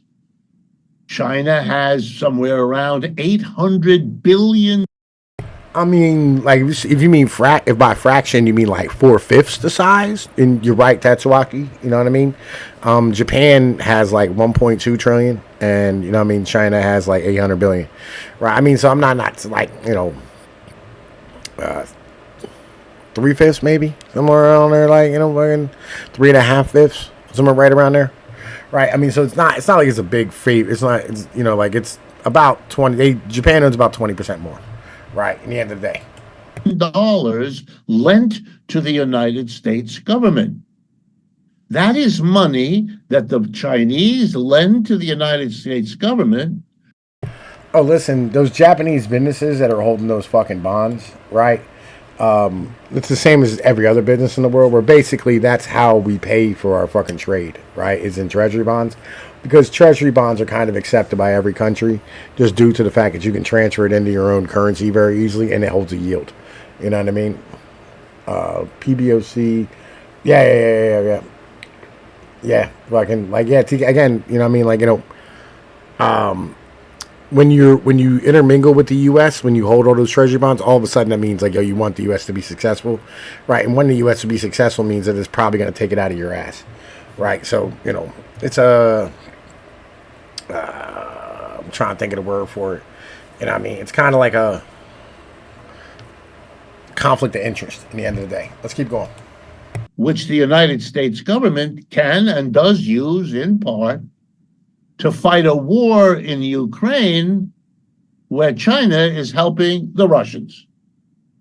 If that sounds like a strange arrangement, welcome to modern capitalism.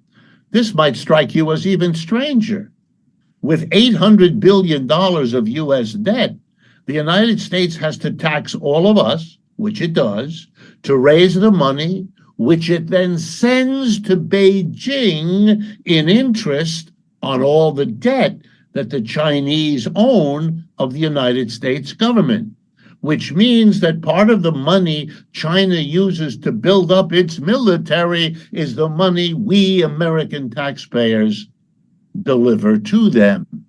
It's the way capitalism has organized the world, and it's not the least of the absurd contradictions that this system is living with and imposing on all of us.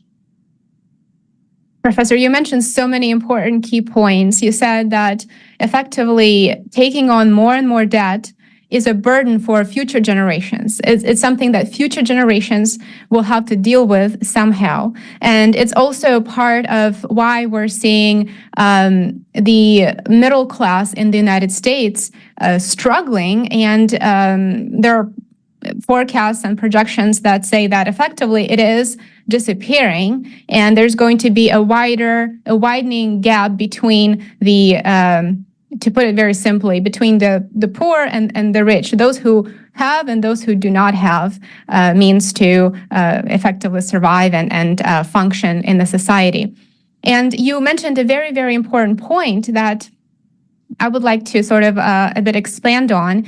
You said capitalism, as we know it, is dying. It's already changed.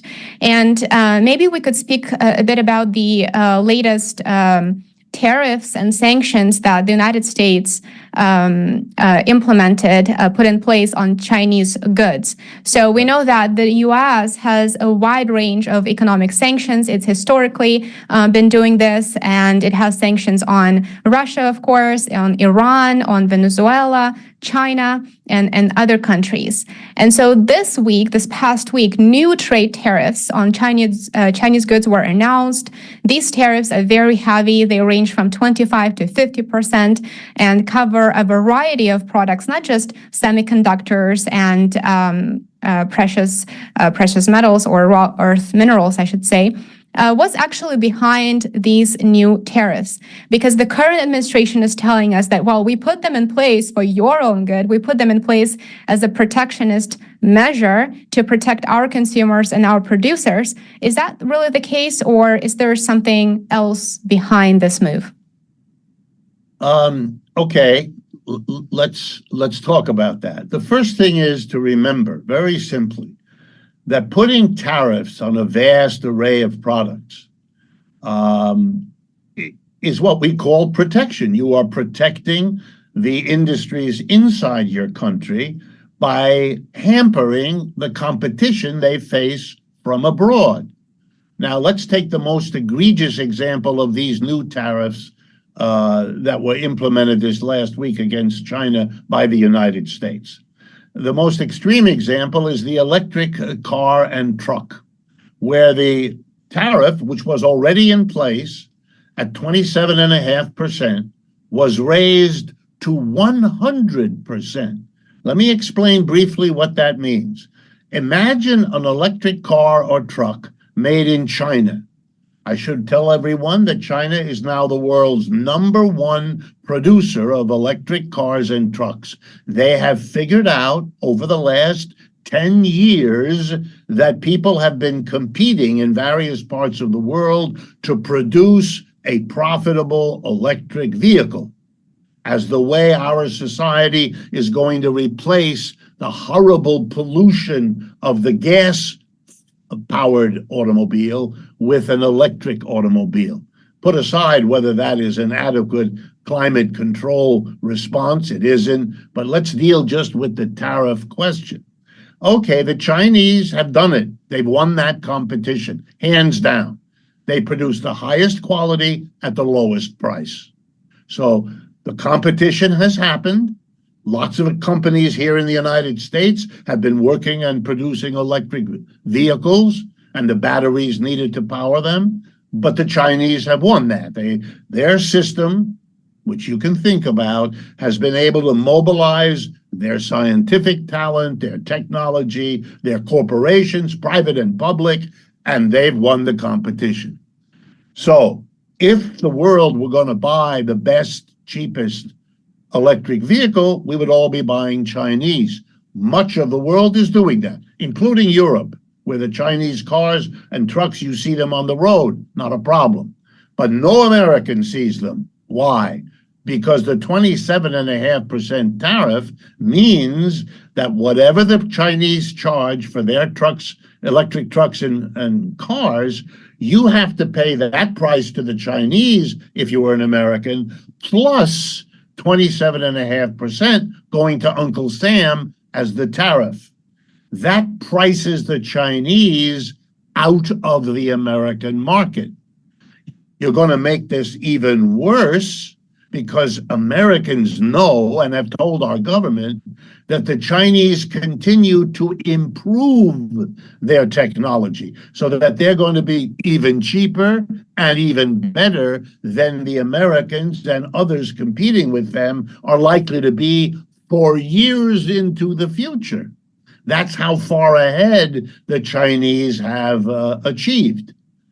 Okay, so we are now raising it to, if a car costs $20,000 that you're buying from China to pay to the Chinese, you'll have to add another $20,000 and pay $40,000 here in the United States, because you have to pay $20 to U.S. government in tariff on top of the $20 to China.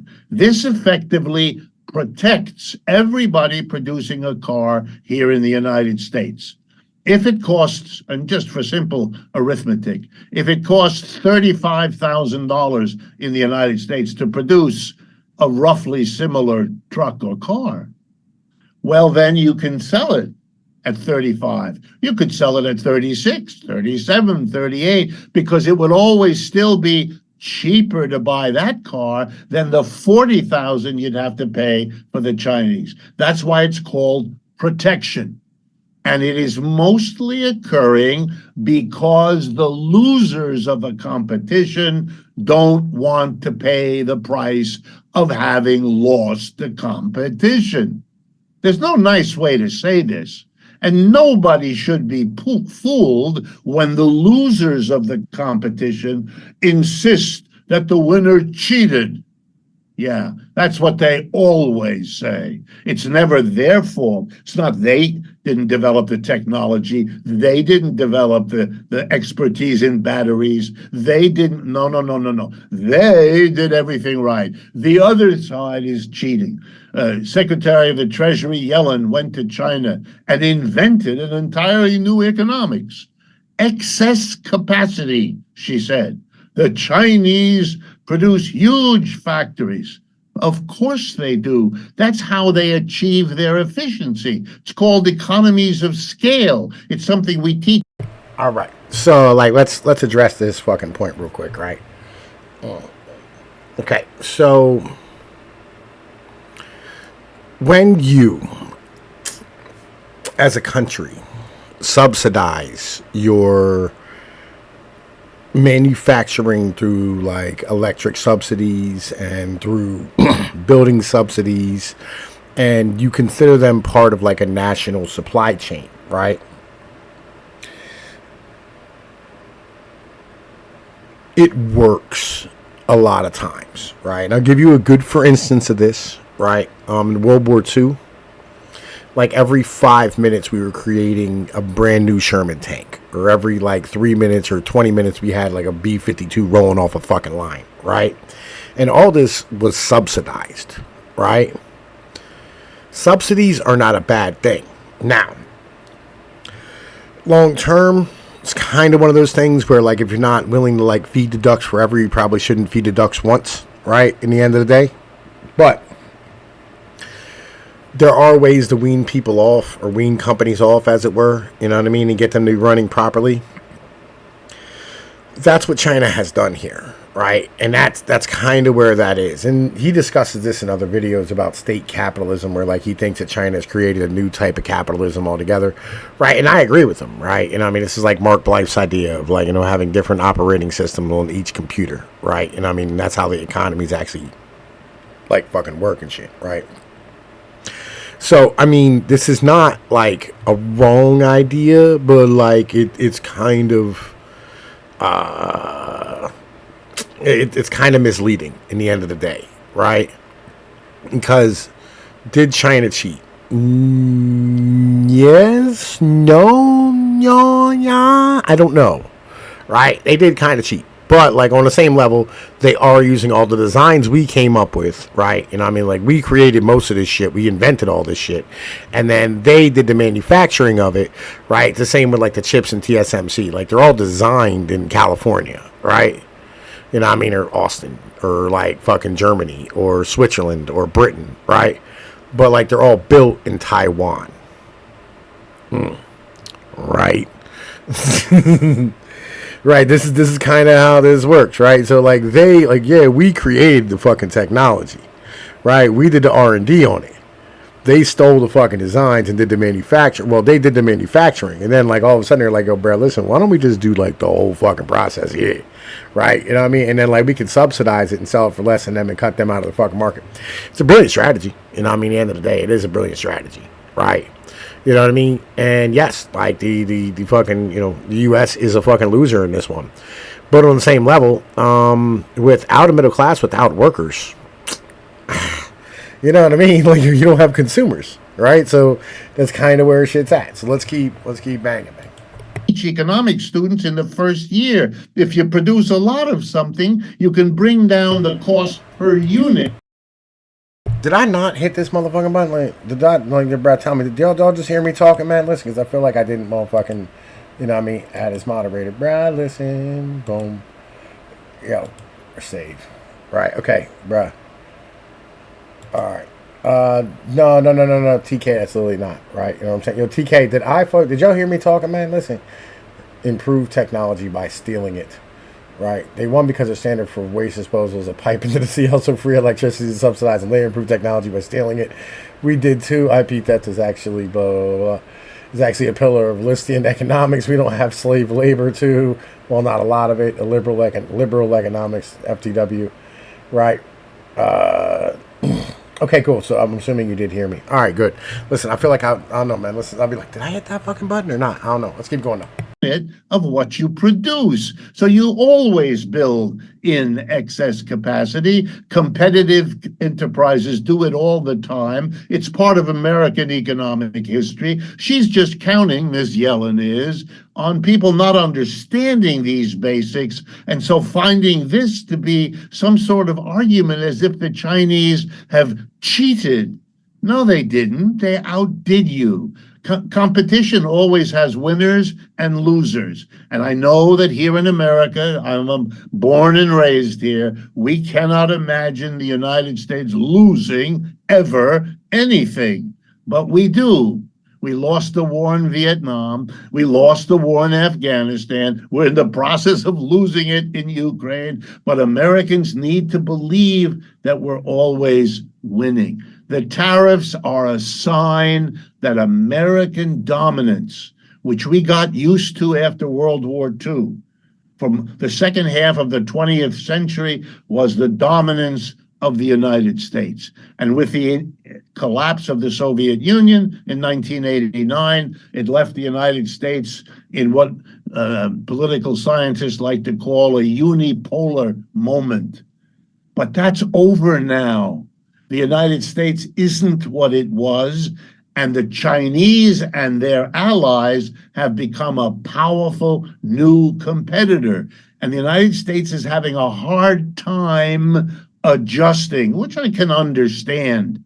It's like the British. Took them a century to realize that the British Empire wasn't there anymore. And some of them still haven't understood it. The United States is at an earlier stage. The sanctions you see, the tariffs you see, that's a switch to protectionism by a society that has no confidence in its own company's ability to compete. We used to. That's when the U.S. was the champion of free trade around the world. That's because we could win in those situations. We were the most technologically dynamic. We were the fastest growing. But we're not anymore, and we haven't been for a generation now, and it's beginning to impact us day by day. And nobody should be fooled by leaders who continue to sanction and to tariff as if we were free to do that without consequences. Here's the most important bottom line for Americans. If you raise the price of the tariff, if you raise the cost of imported goods, whether they are solar panels or semiconductor chips or electric vehicles or any of the other items, if you put a tariff on them, it means everything coming in from abroad costs much more, which allows the American competitors to charge more than they could have ever gotten away with if they had had to compete. And if everybody does that, you know what that contributes to? Inflation. We're supposed to be a nation worried about inflation. Tariffs are inflationary, and they always have been. And so the irony here is you're flailing around. This is mostly political posturing. Mr. Biden is... Yo, can I just say, right? Like, he just got done saying that, like, Americans don't want to pay taxes. You know what I'm saying? I feel like this is a better way of collecting taxes, right? I've always said that, like, a national sales tax should probably be something we're moving towards, right? Like, I feel like that's what we should be, like, aiming at as, you know what I mean, like, you know, a government, as a people, as whatever the case is, right? We should probably be, you know what I mean, like, looking towards this, right? In the end of the day, you know, so, like, that's where that mentality really is. You know what I'm saying? So, I mean, listen, I'm, you know what I mean, like, I'm not, you know what I mean, like, 100% sold that tariffs are bad, right? Because ultimately, what is it? It's a fucking sales tax.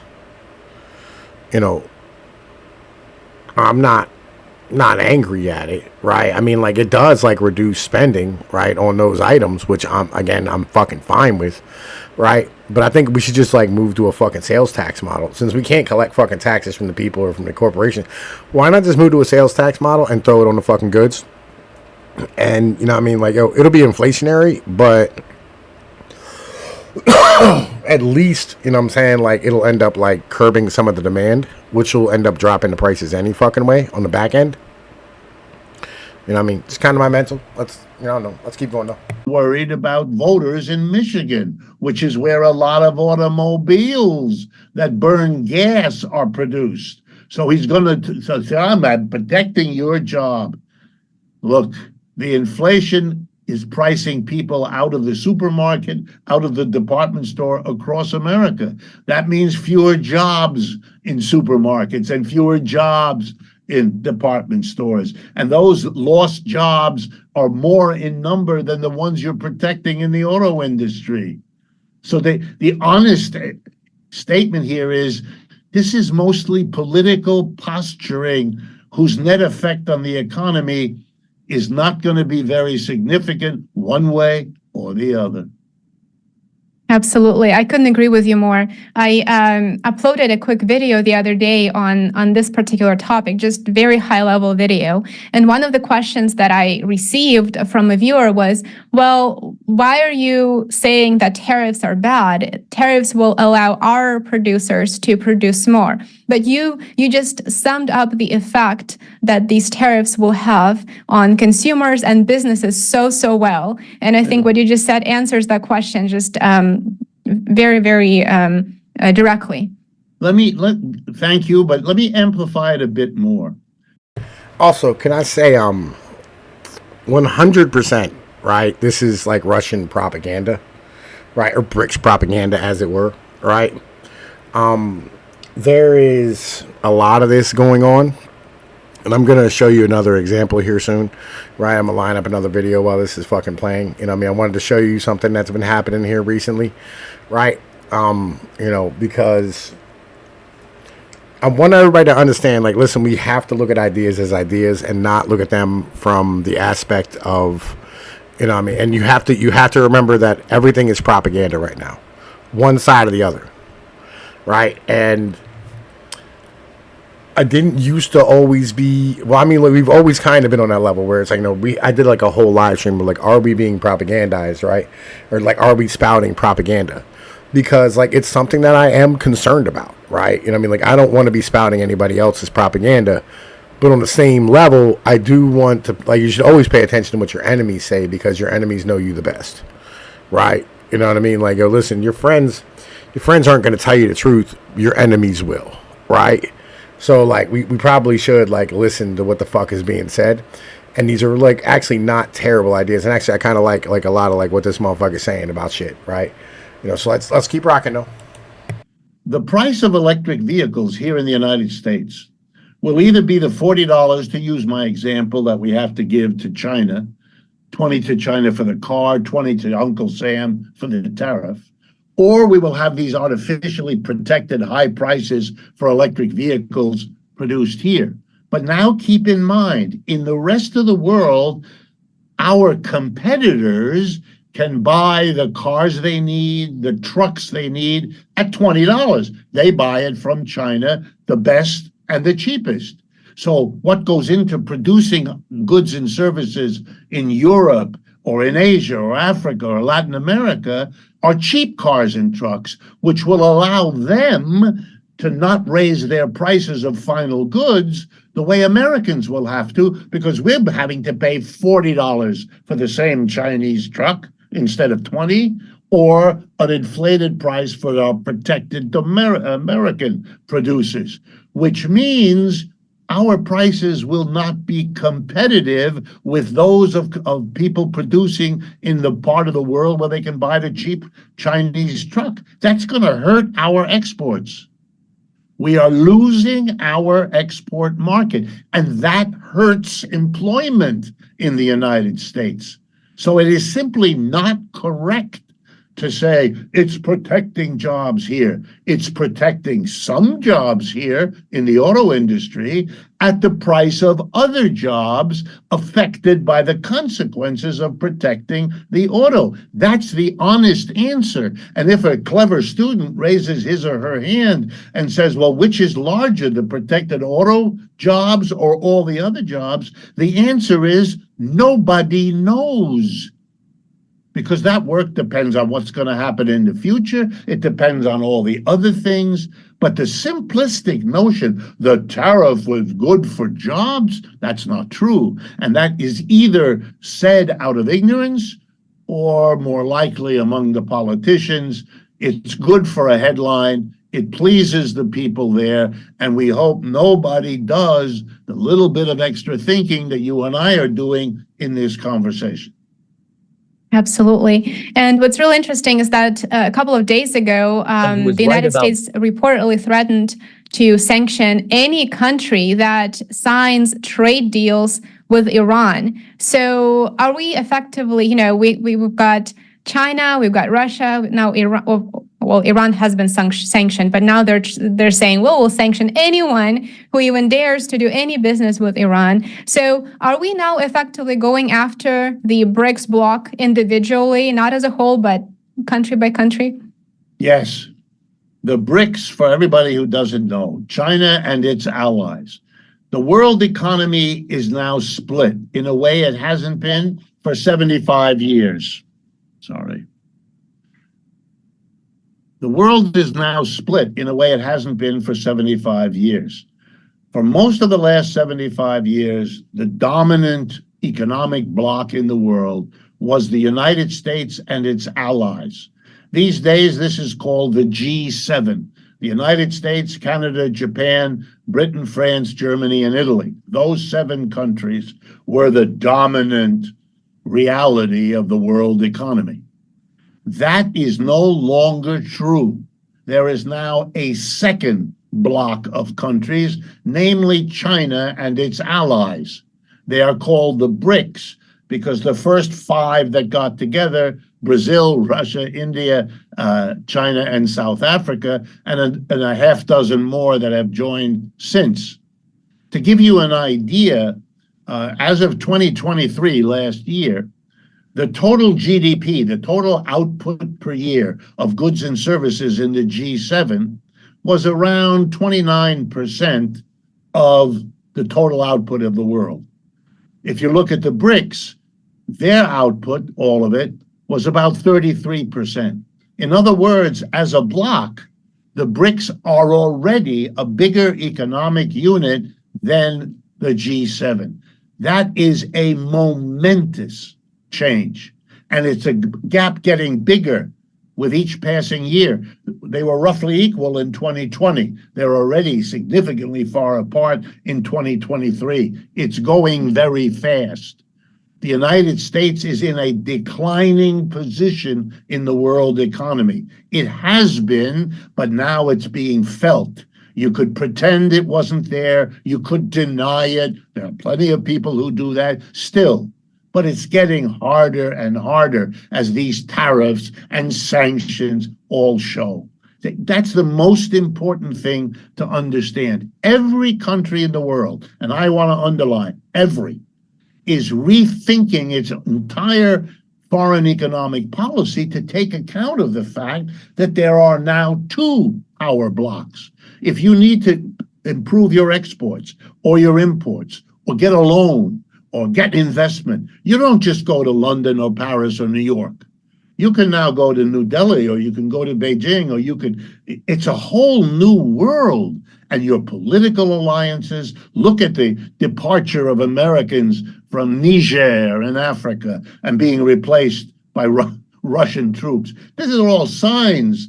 You'd have to be really blind or desperate not to see all that's going on. Look at the miscalculation in Ukraine. My God, the West thought it was fighting a war with an isolated Russia.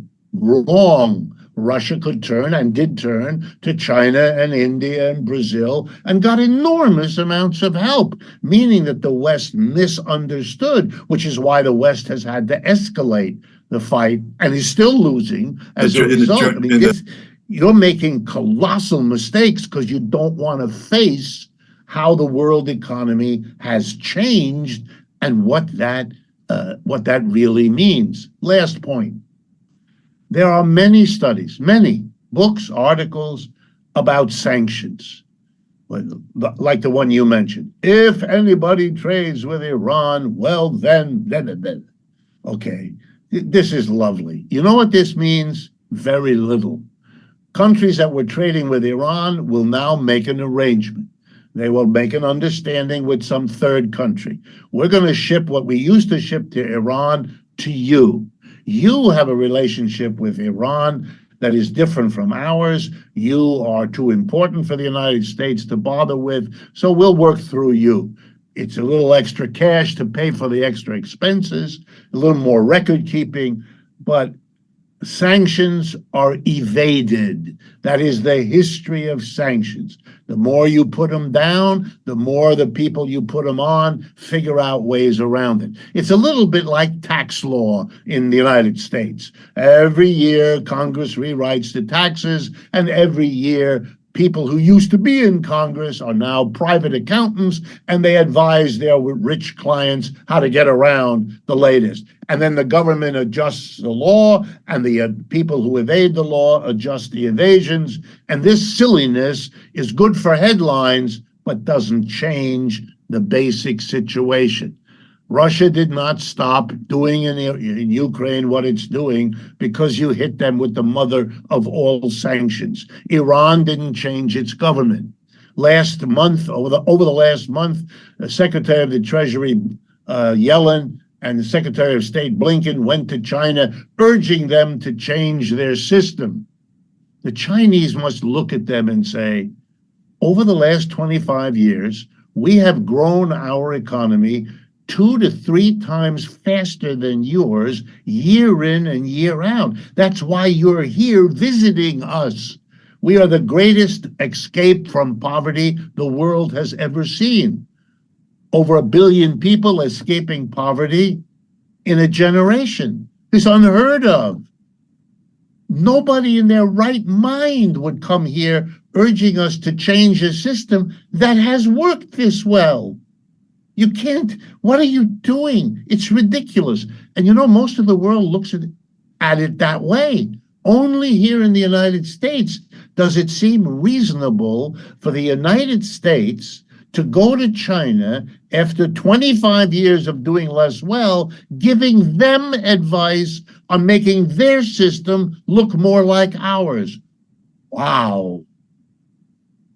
Absolutely. And those trips by Treasury Secretary Yellen and Anthony Blinken, State Secretary, they were nothing short of embarrassing. It just when you look at it and you're just kind of thinking, how could this be? It's unimaginable to think that like China or any other country comes to the United States and tries to tell us, oh, you need to stop producing, you need to stop doing this or that because it's not in our favor. But that is precisely what they did, and it certainly didn't really go over very well. And I think this past week with Vladimir Putin's visit to China and so many new trade agreements and the way he was received and kind of the overall coverage of that visit, it proved that China probably didn't really take Blinken's or Yellen's visit seriously anyway. And this past week may have been a response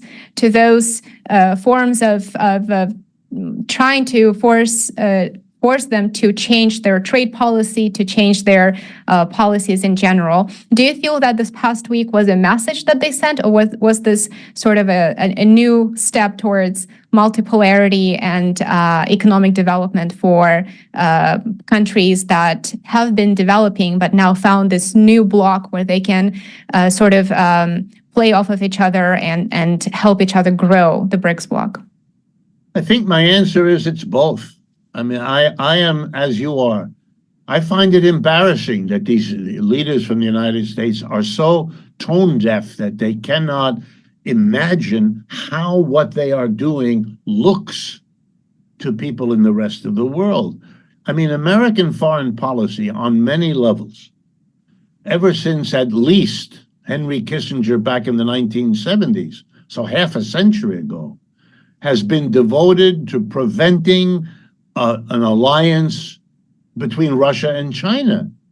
So you'd have to say that everything of the last 50 years is a colossal failure because Russia and China are closer together now than arguably they've ever been. You know, back in the 1960s, Russia and China came to military blows against one another on the border between their two countries, even though both were organized under a communist party, the Soviet one and the Chinese one. So here they are now, Russia quite different, rejected its revolution. China is still with its Communist Party. And now they are, even though they're different in this important way, they're closer together than ever. That's really a product of American policy. It's not only that American policy failed to keep them separate, but American policy gets a good bit of the credit for bringing them together, especially with this war in Ukraine, which if they had understood what they were doing, which they clearly didn't, they would have understood this is a possible side effect which makes the whole project an idiocy to undertake. Not even to speak of the terrible damage done to the people and country of Ukraine, etc., etc. So you're seeing, in my view, all the signs of a decaying empire, of a decaying capitalism. You know, capitalism always has moved. Let's be economic historians together just for a moment. You know, here I live in the United States. The history of our country, we once had capitalism dynamic and growing in the area called New England, Maine, Rhode Island, Massachusetts, Connecticut, and so on. Then eventually it moved into what we call the mid-Atlantic states, New York, Pennsylvania, and so on. Then it moved to the Midwest, Ohio, Indiana, Illinois. Then it moved to the South and the far West, California, and so on. And it left behind empty factories, depressed economic units. In recent decades, it's left the United States altogether. General Motors produces more cars in China than it does in the United States. Ditto for Ford, and so on. Well, guess what, friends? Capitalism, looking for profits, goes where the profits are the highest. And over the last 30 years, what China has done, no great secret, it has said to the world's capitalists, come here. We want you. We welcome you. We offer you an educated, disciplined labor force, much cheaper than what you pay your workers in Western Europe or North America or Japan. And because we are growing, we offer you the fastest growing market. And because we have a huge population, it's the world's biggest and fastest growing market. Well, I've been a professor at business schools, and I can assure you, we teach the students who are the future business leaders that if you want your business to succeed, you go where the wages are low and the market is growing. That's what you do. And so capitalists have left the United States, Western Europe, and Japan, and moved into China, India, Brazil. And if you don't like that, if it depresses you about what that means, that all of America is now experiencing the decline that New England and Mid-Atlantic experienced half a century ago, then the problem for you is capitalism, not this or that detail. It's a system that goes to where the profits are, and the profits are not here unless you create them artificially. Tariffs give you artificial profit opportunities by being able to jack up the prices. But that's called an inflation, has other very negative consequences. The poor capitalists are stuck. What they do to solve a problem makes another problem worse. That's another sign of decline. And this may be a naive question, but you mentioned economic decline. You mentioned dying empire, essentially. And so this may be a naive question. I just want to preface it with that. But why do you feel the U.S. foreign policy has been so unwilling to adapt to this changing landscape internationally in terms of centers of power and in terms of economic changes that move profits to countries that are just like China, that have a lower cost of labor and that are emerging in terms of their market? Well, the United States at this point is stuck on its own on its own history. It can't adjust. It has developed a society which told itself and its people that the profit motive is the royal road to prosperity and success. Let companies pursue the profit. And, well, over the last 30 years, companies did that. They pursued the profit and they went to China or they went to India or they went to Brazil, which they're still doing. And so Americans were stuck. What were they going to say? We don't believe in the profit motive? But like, all right, man, Tatsuwaka, I don't know if you're still out there, bro. Like, listen, I kind of been letting this run a little bit. You know what I mean? Like, yo, it's not late stage. It is late stage capitalism, right? And I'm gonna tell you why. Because like capitalism makes you rich, and then being rich makes you into being like trash, right? That's just how that operates, right? Once you become rich, like you become, like garbage, right? At the end of the day, so like. That's kind of where we're at right now. Like, we're rich. Once you become rich, like, all of a sudden, like, you're not hungry anymore, like, and things cost more because nobody's going to do shit for free when you have money. You know what I mean? Like, when you're good and when you're solid and you're okay, like, you don't want to do shit anymore, right? And then all of a sudden, like, things start popping up where you go, all right, man, listen, we can't become any richer because like, everybody else is poor and they're willing to do shit that we're not willing to do. And like all of a sudden, like we're not doing anything. Right. So like this is late stage capitalism in the end of the day. That is what it is. Right. But ultimately, like this was never supposed to be this way. Right. Like we were supposed to have growth that was more normalized where, you still had your town and your family and all that type of shit. And that way, it ended up growing properly and didn't grow like massive, like quickly. You know what I mean? When you grow too quick, like your fucking structure and your bones and your infrastructure and shit can't handle it, right?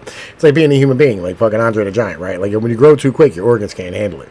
It's where the fuck we're at the moment. You know what I mean? Let's keep going though. The results of the profit are not good for us. They would have to rethink the entire pro-capitalist ideology that private pursuit of profit leads to the best outcome for everybody. Look, that's what's taught in the universities where I've been a professor all my life. That's what was taught to me. And I went to all the elite universities here. That was the ideology.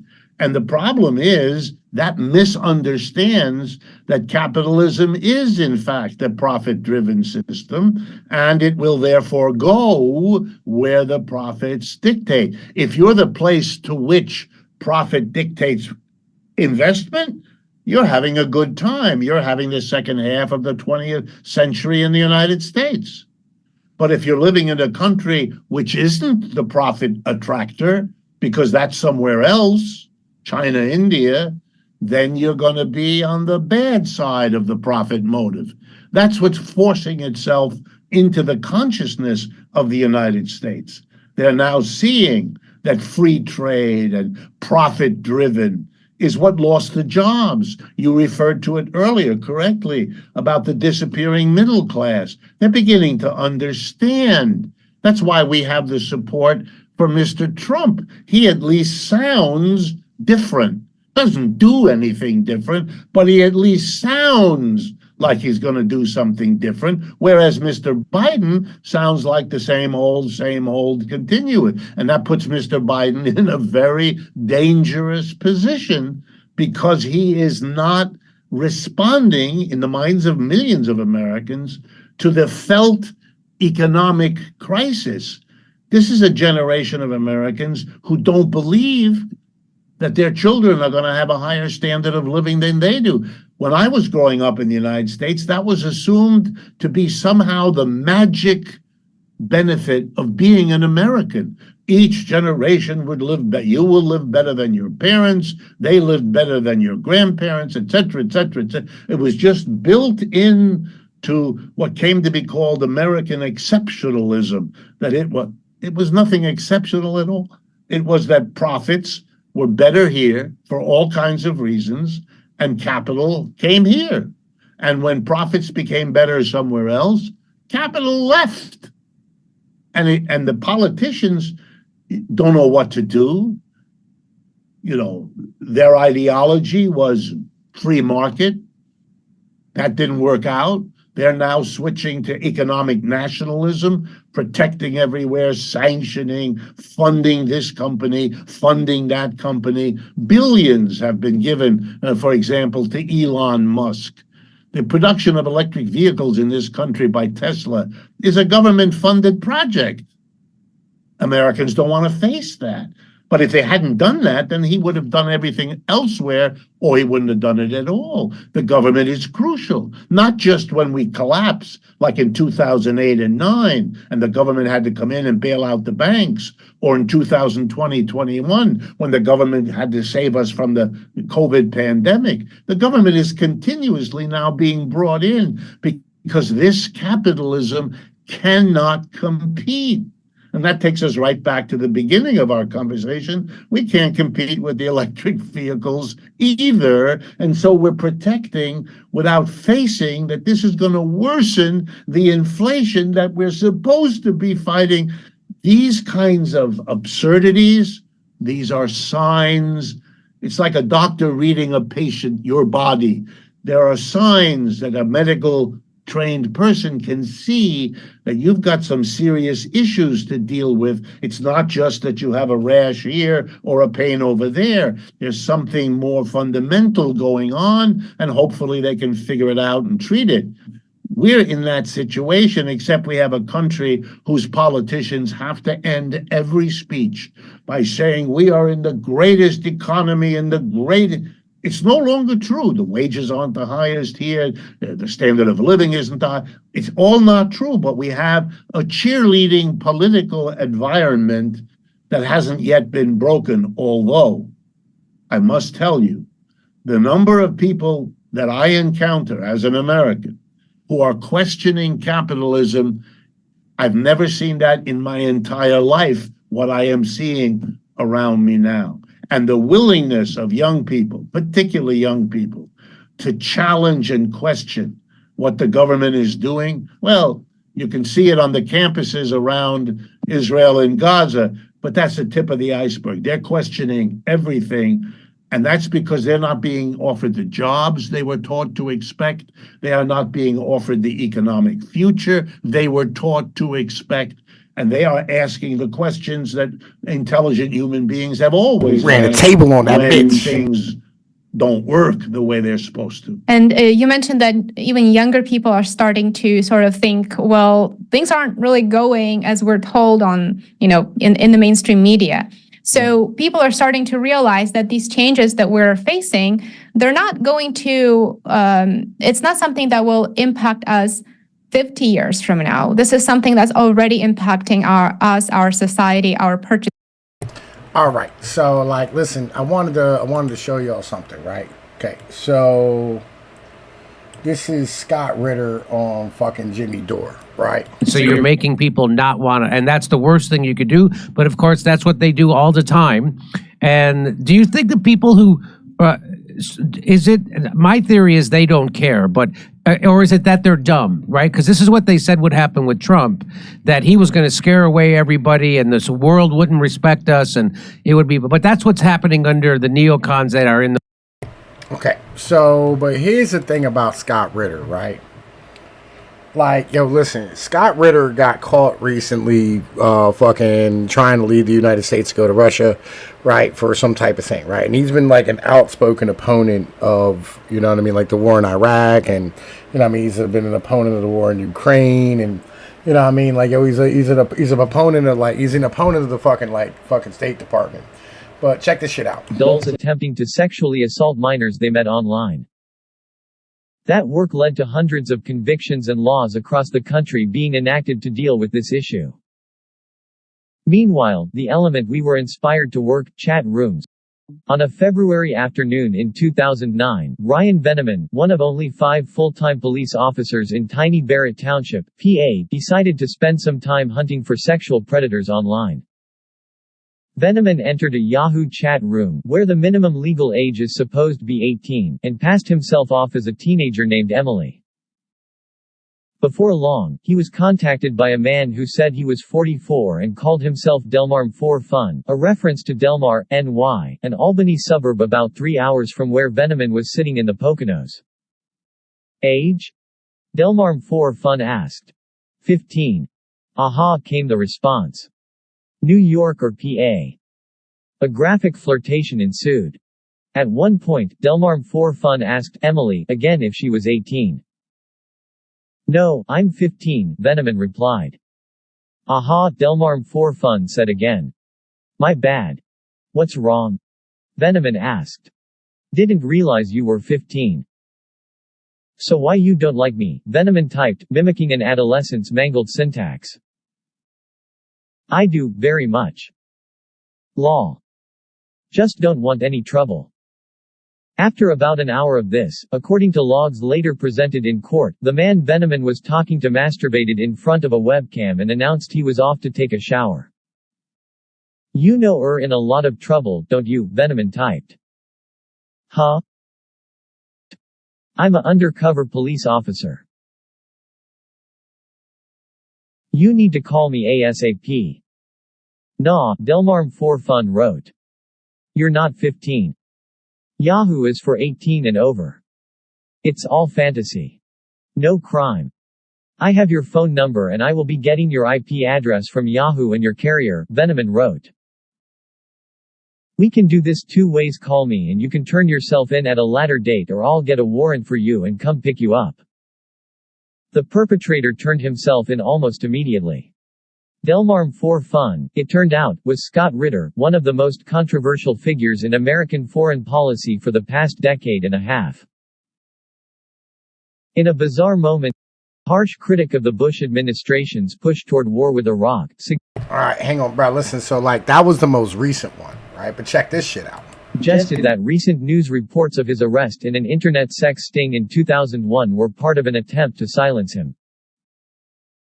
He said the publicity forced him to cancel a trip to Baghdad, where he said he would have offered an alternative to military action.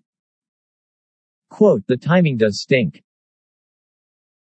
I was supposed to be on an airplane yesterday to Baghdad, end quote, he said. Quote, let's not forget, we're on the verge of a major conflict in which thousands of American lives may be lost, and I was a leading voice of opposition to this. End quote. Quote, it's a shame that somebody would bring up this old matter, this dismissed matter, and seek to silence me at this time, end quote. He said. Ritter acknowledged his June 2001 arrest in appearances on television on Wednesday night but said he was prohibited from discussing details because the charges were dismissed and the record sealed.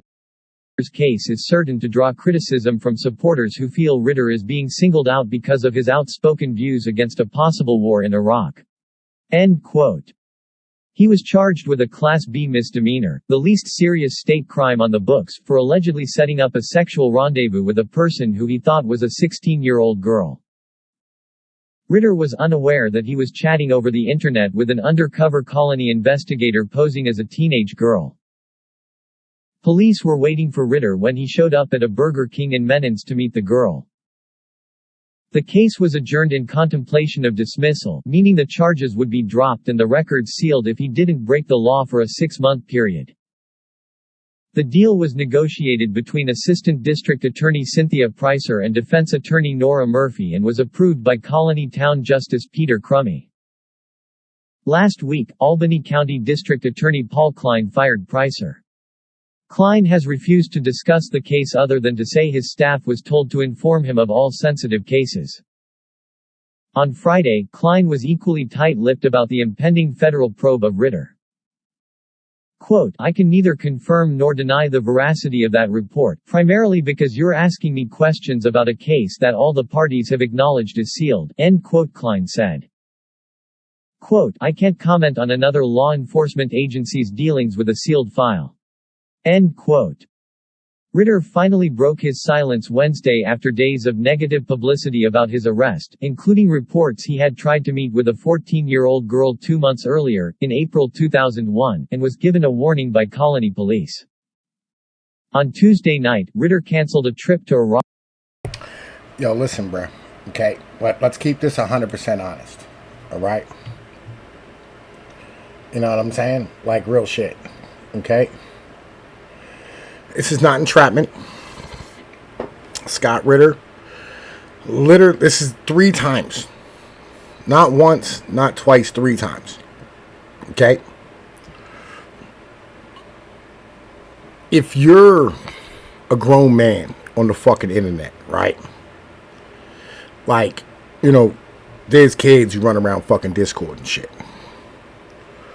I'll give you, for instance, I think in AP, Atlas Politics, and I was talking to a bunch of people, and then all of a sudden it was just like me and this one female, and she was talking about she was, you know, in college to be like a fucking mechanic, or she was thinking about going to college to be a mechanic and shit.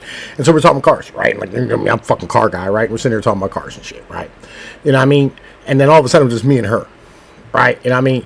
And then like a bunch of people hopped in, you know what I mean, like afterwards, and I bounced, and I felt like terrible about this because like I was alone in a fucking VC with like, what I found out was a 17-year-old, you know what I mean, who was talking about like being a mechanic, and I was talking him out of being a mechanic, you know, because I was like, bro, like that shit don't pay nothing, right? Now it's literally the whole fucking conversation, but you feel bad about that type of shit because you don't never want to be left alone as a whole, you know what I mean, with like a fucking, you know what I mean, with like a fucking young fucking female on the goddamn internet and shit, right?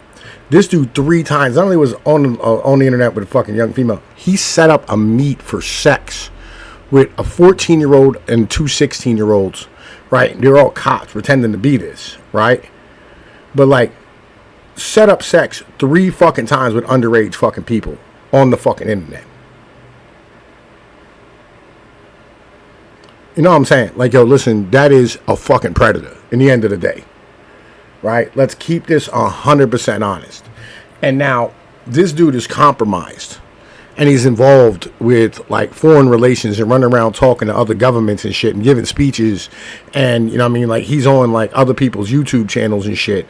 On big YouTube channels. You know what I'm saying? You know what I'm saying? Yeah, it's always fucking weird. You know what I'm saying? You know what I mean? It's fucking weird, right? As a whole, right? You know what I mean? And this is the whole fucking point, right? This is what I'm saying. Legitimately. Right? This dude is fucking compromised. Right? And he shouldn't be, like, part of the conversation in general.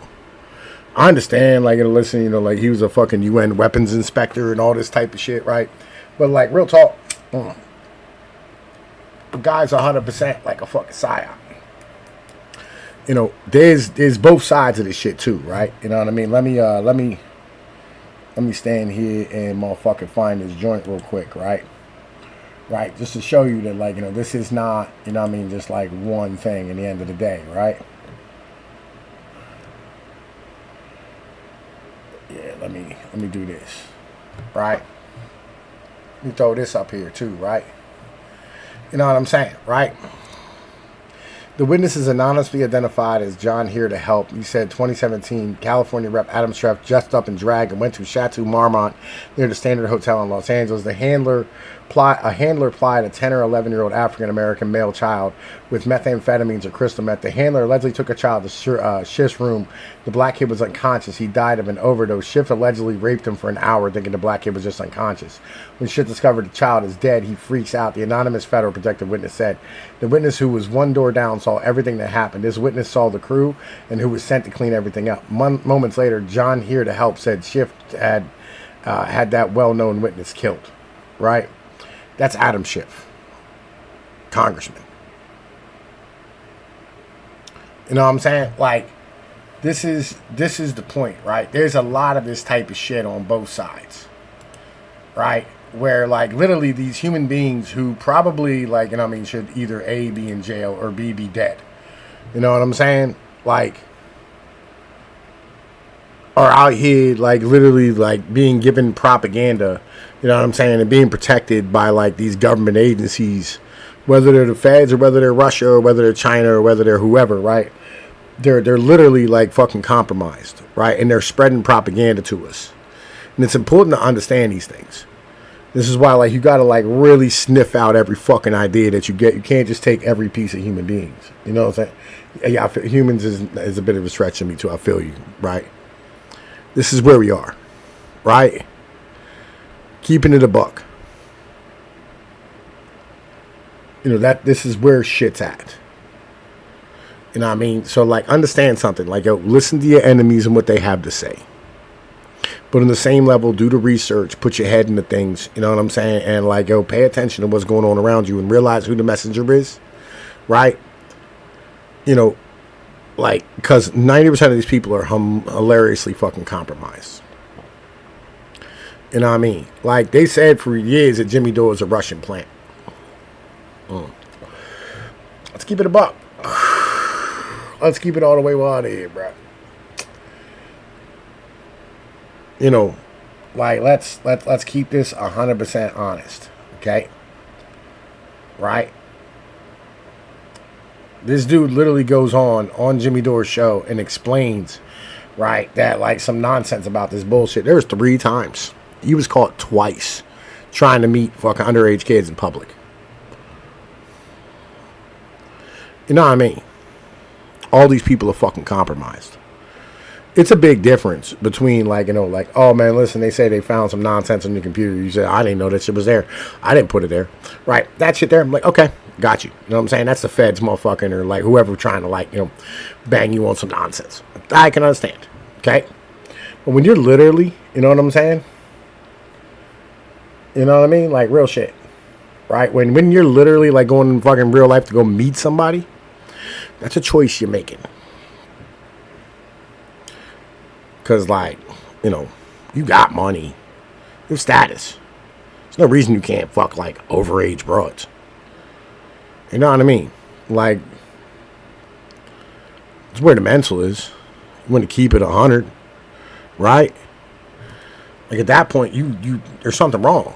There's 100% something fucking wrong. Like, literally, I had a female, you know what I'm saying? Me and her got into it, like, we fucking split up here recently.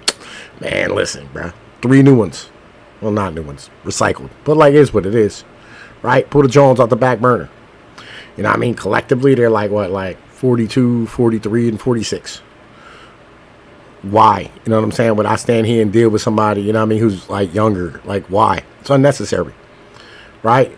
Real shit. It's dumb. It's fucking, like, yo, disgusting shit, bro. 100% just disgusting shit.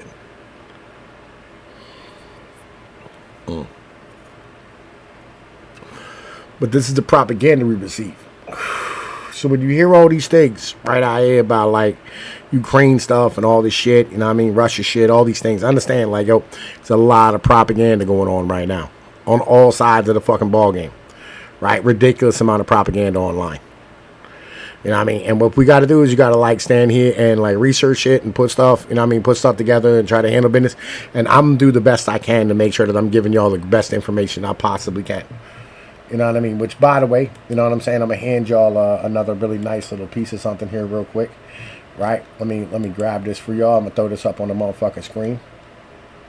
Right? Ain't gonna check this shit out, bruh. Listen, look at this, look at this, look at this, look at this, look at this, look at this, look at this, look at this. Right? Important things, you know what I'm saying? Right? Yo, listen, you know what I mean? Like, yo, this is farm income, right? You know what I mean? Medium farm income in the United States is negative $900. All farm income is like 81 grand, right? Why is that? Because the average age is like 55 or 59 or 60, right? And their wife goes to work. You know what I mean? They have part-time jobs. So the 2 of them working together to make $81,000 off the farm. 95,000. You know what I mean? The rest of that 14 grand is fucking literally subsidies from the government. This is shit that, like, we should all probably understand and comprehend. You know what I mean? Like, real shit. I just wanted to drop that on y'all because, like, I feel like that's some important shit that y'all should motherfucking have. Right? But, yo, listen, I gotta, like, get a shower and get dressed and get ready to go do what it is I gotta fucking do. I'm sorry, machine. Like, fuck, I just gave you a wrench in my fucking chat, by the way. Let me welcome to the Wrench Show State. It's appreciate everybody coming out here today. I gotta get the fuck out of here.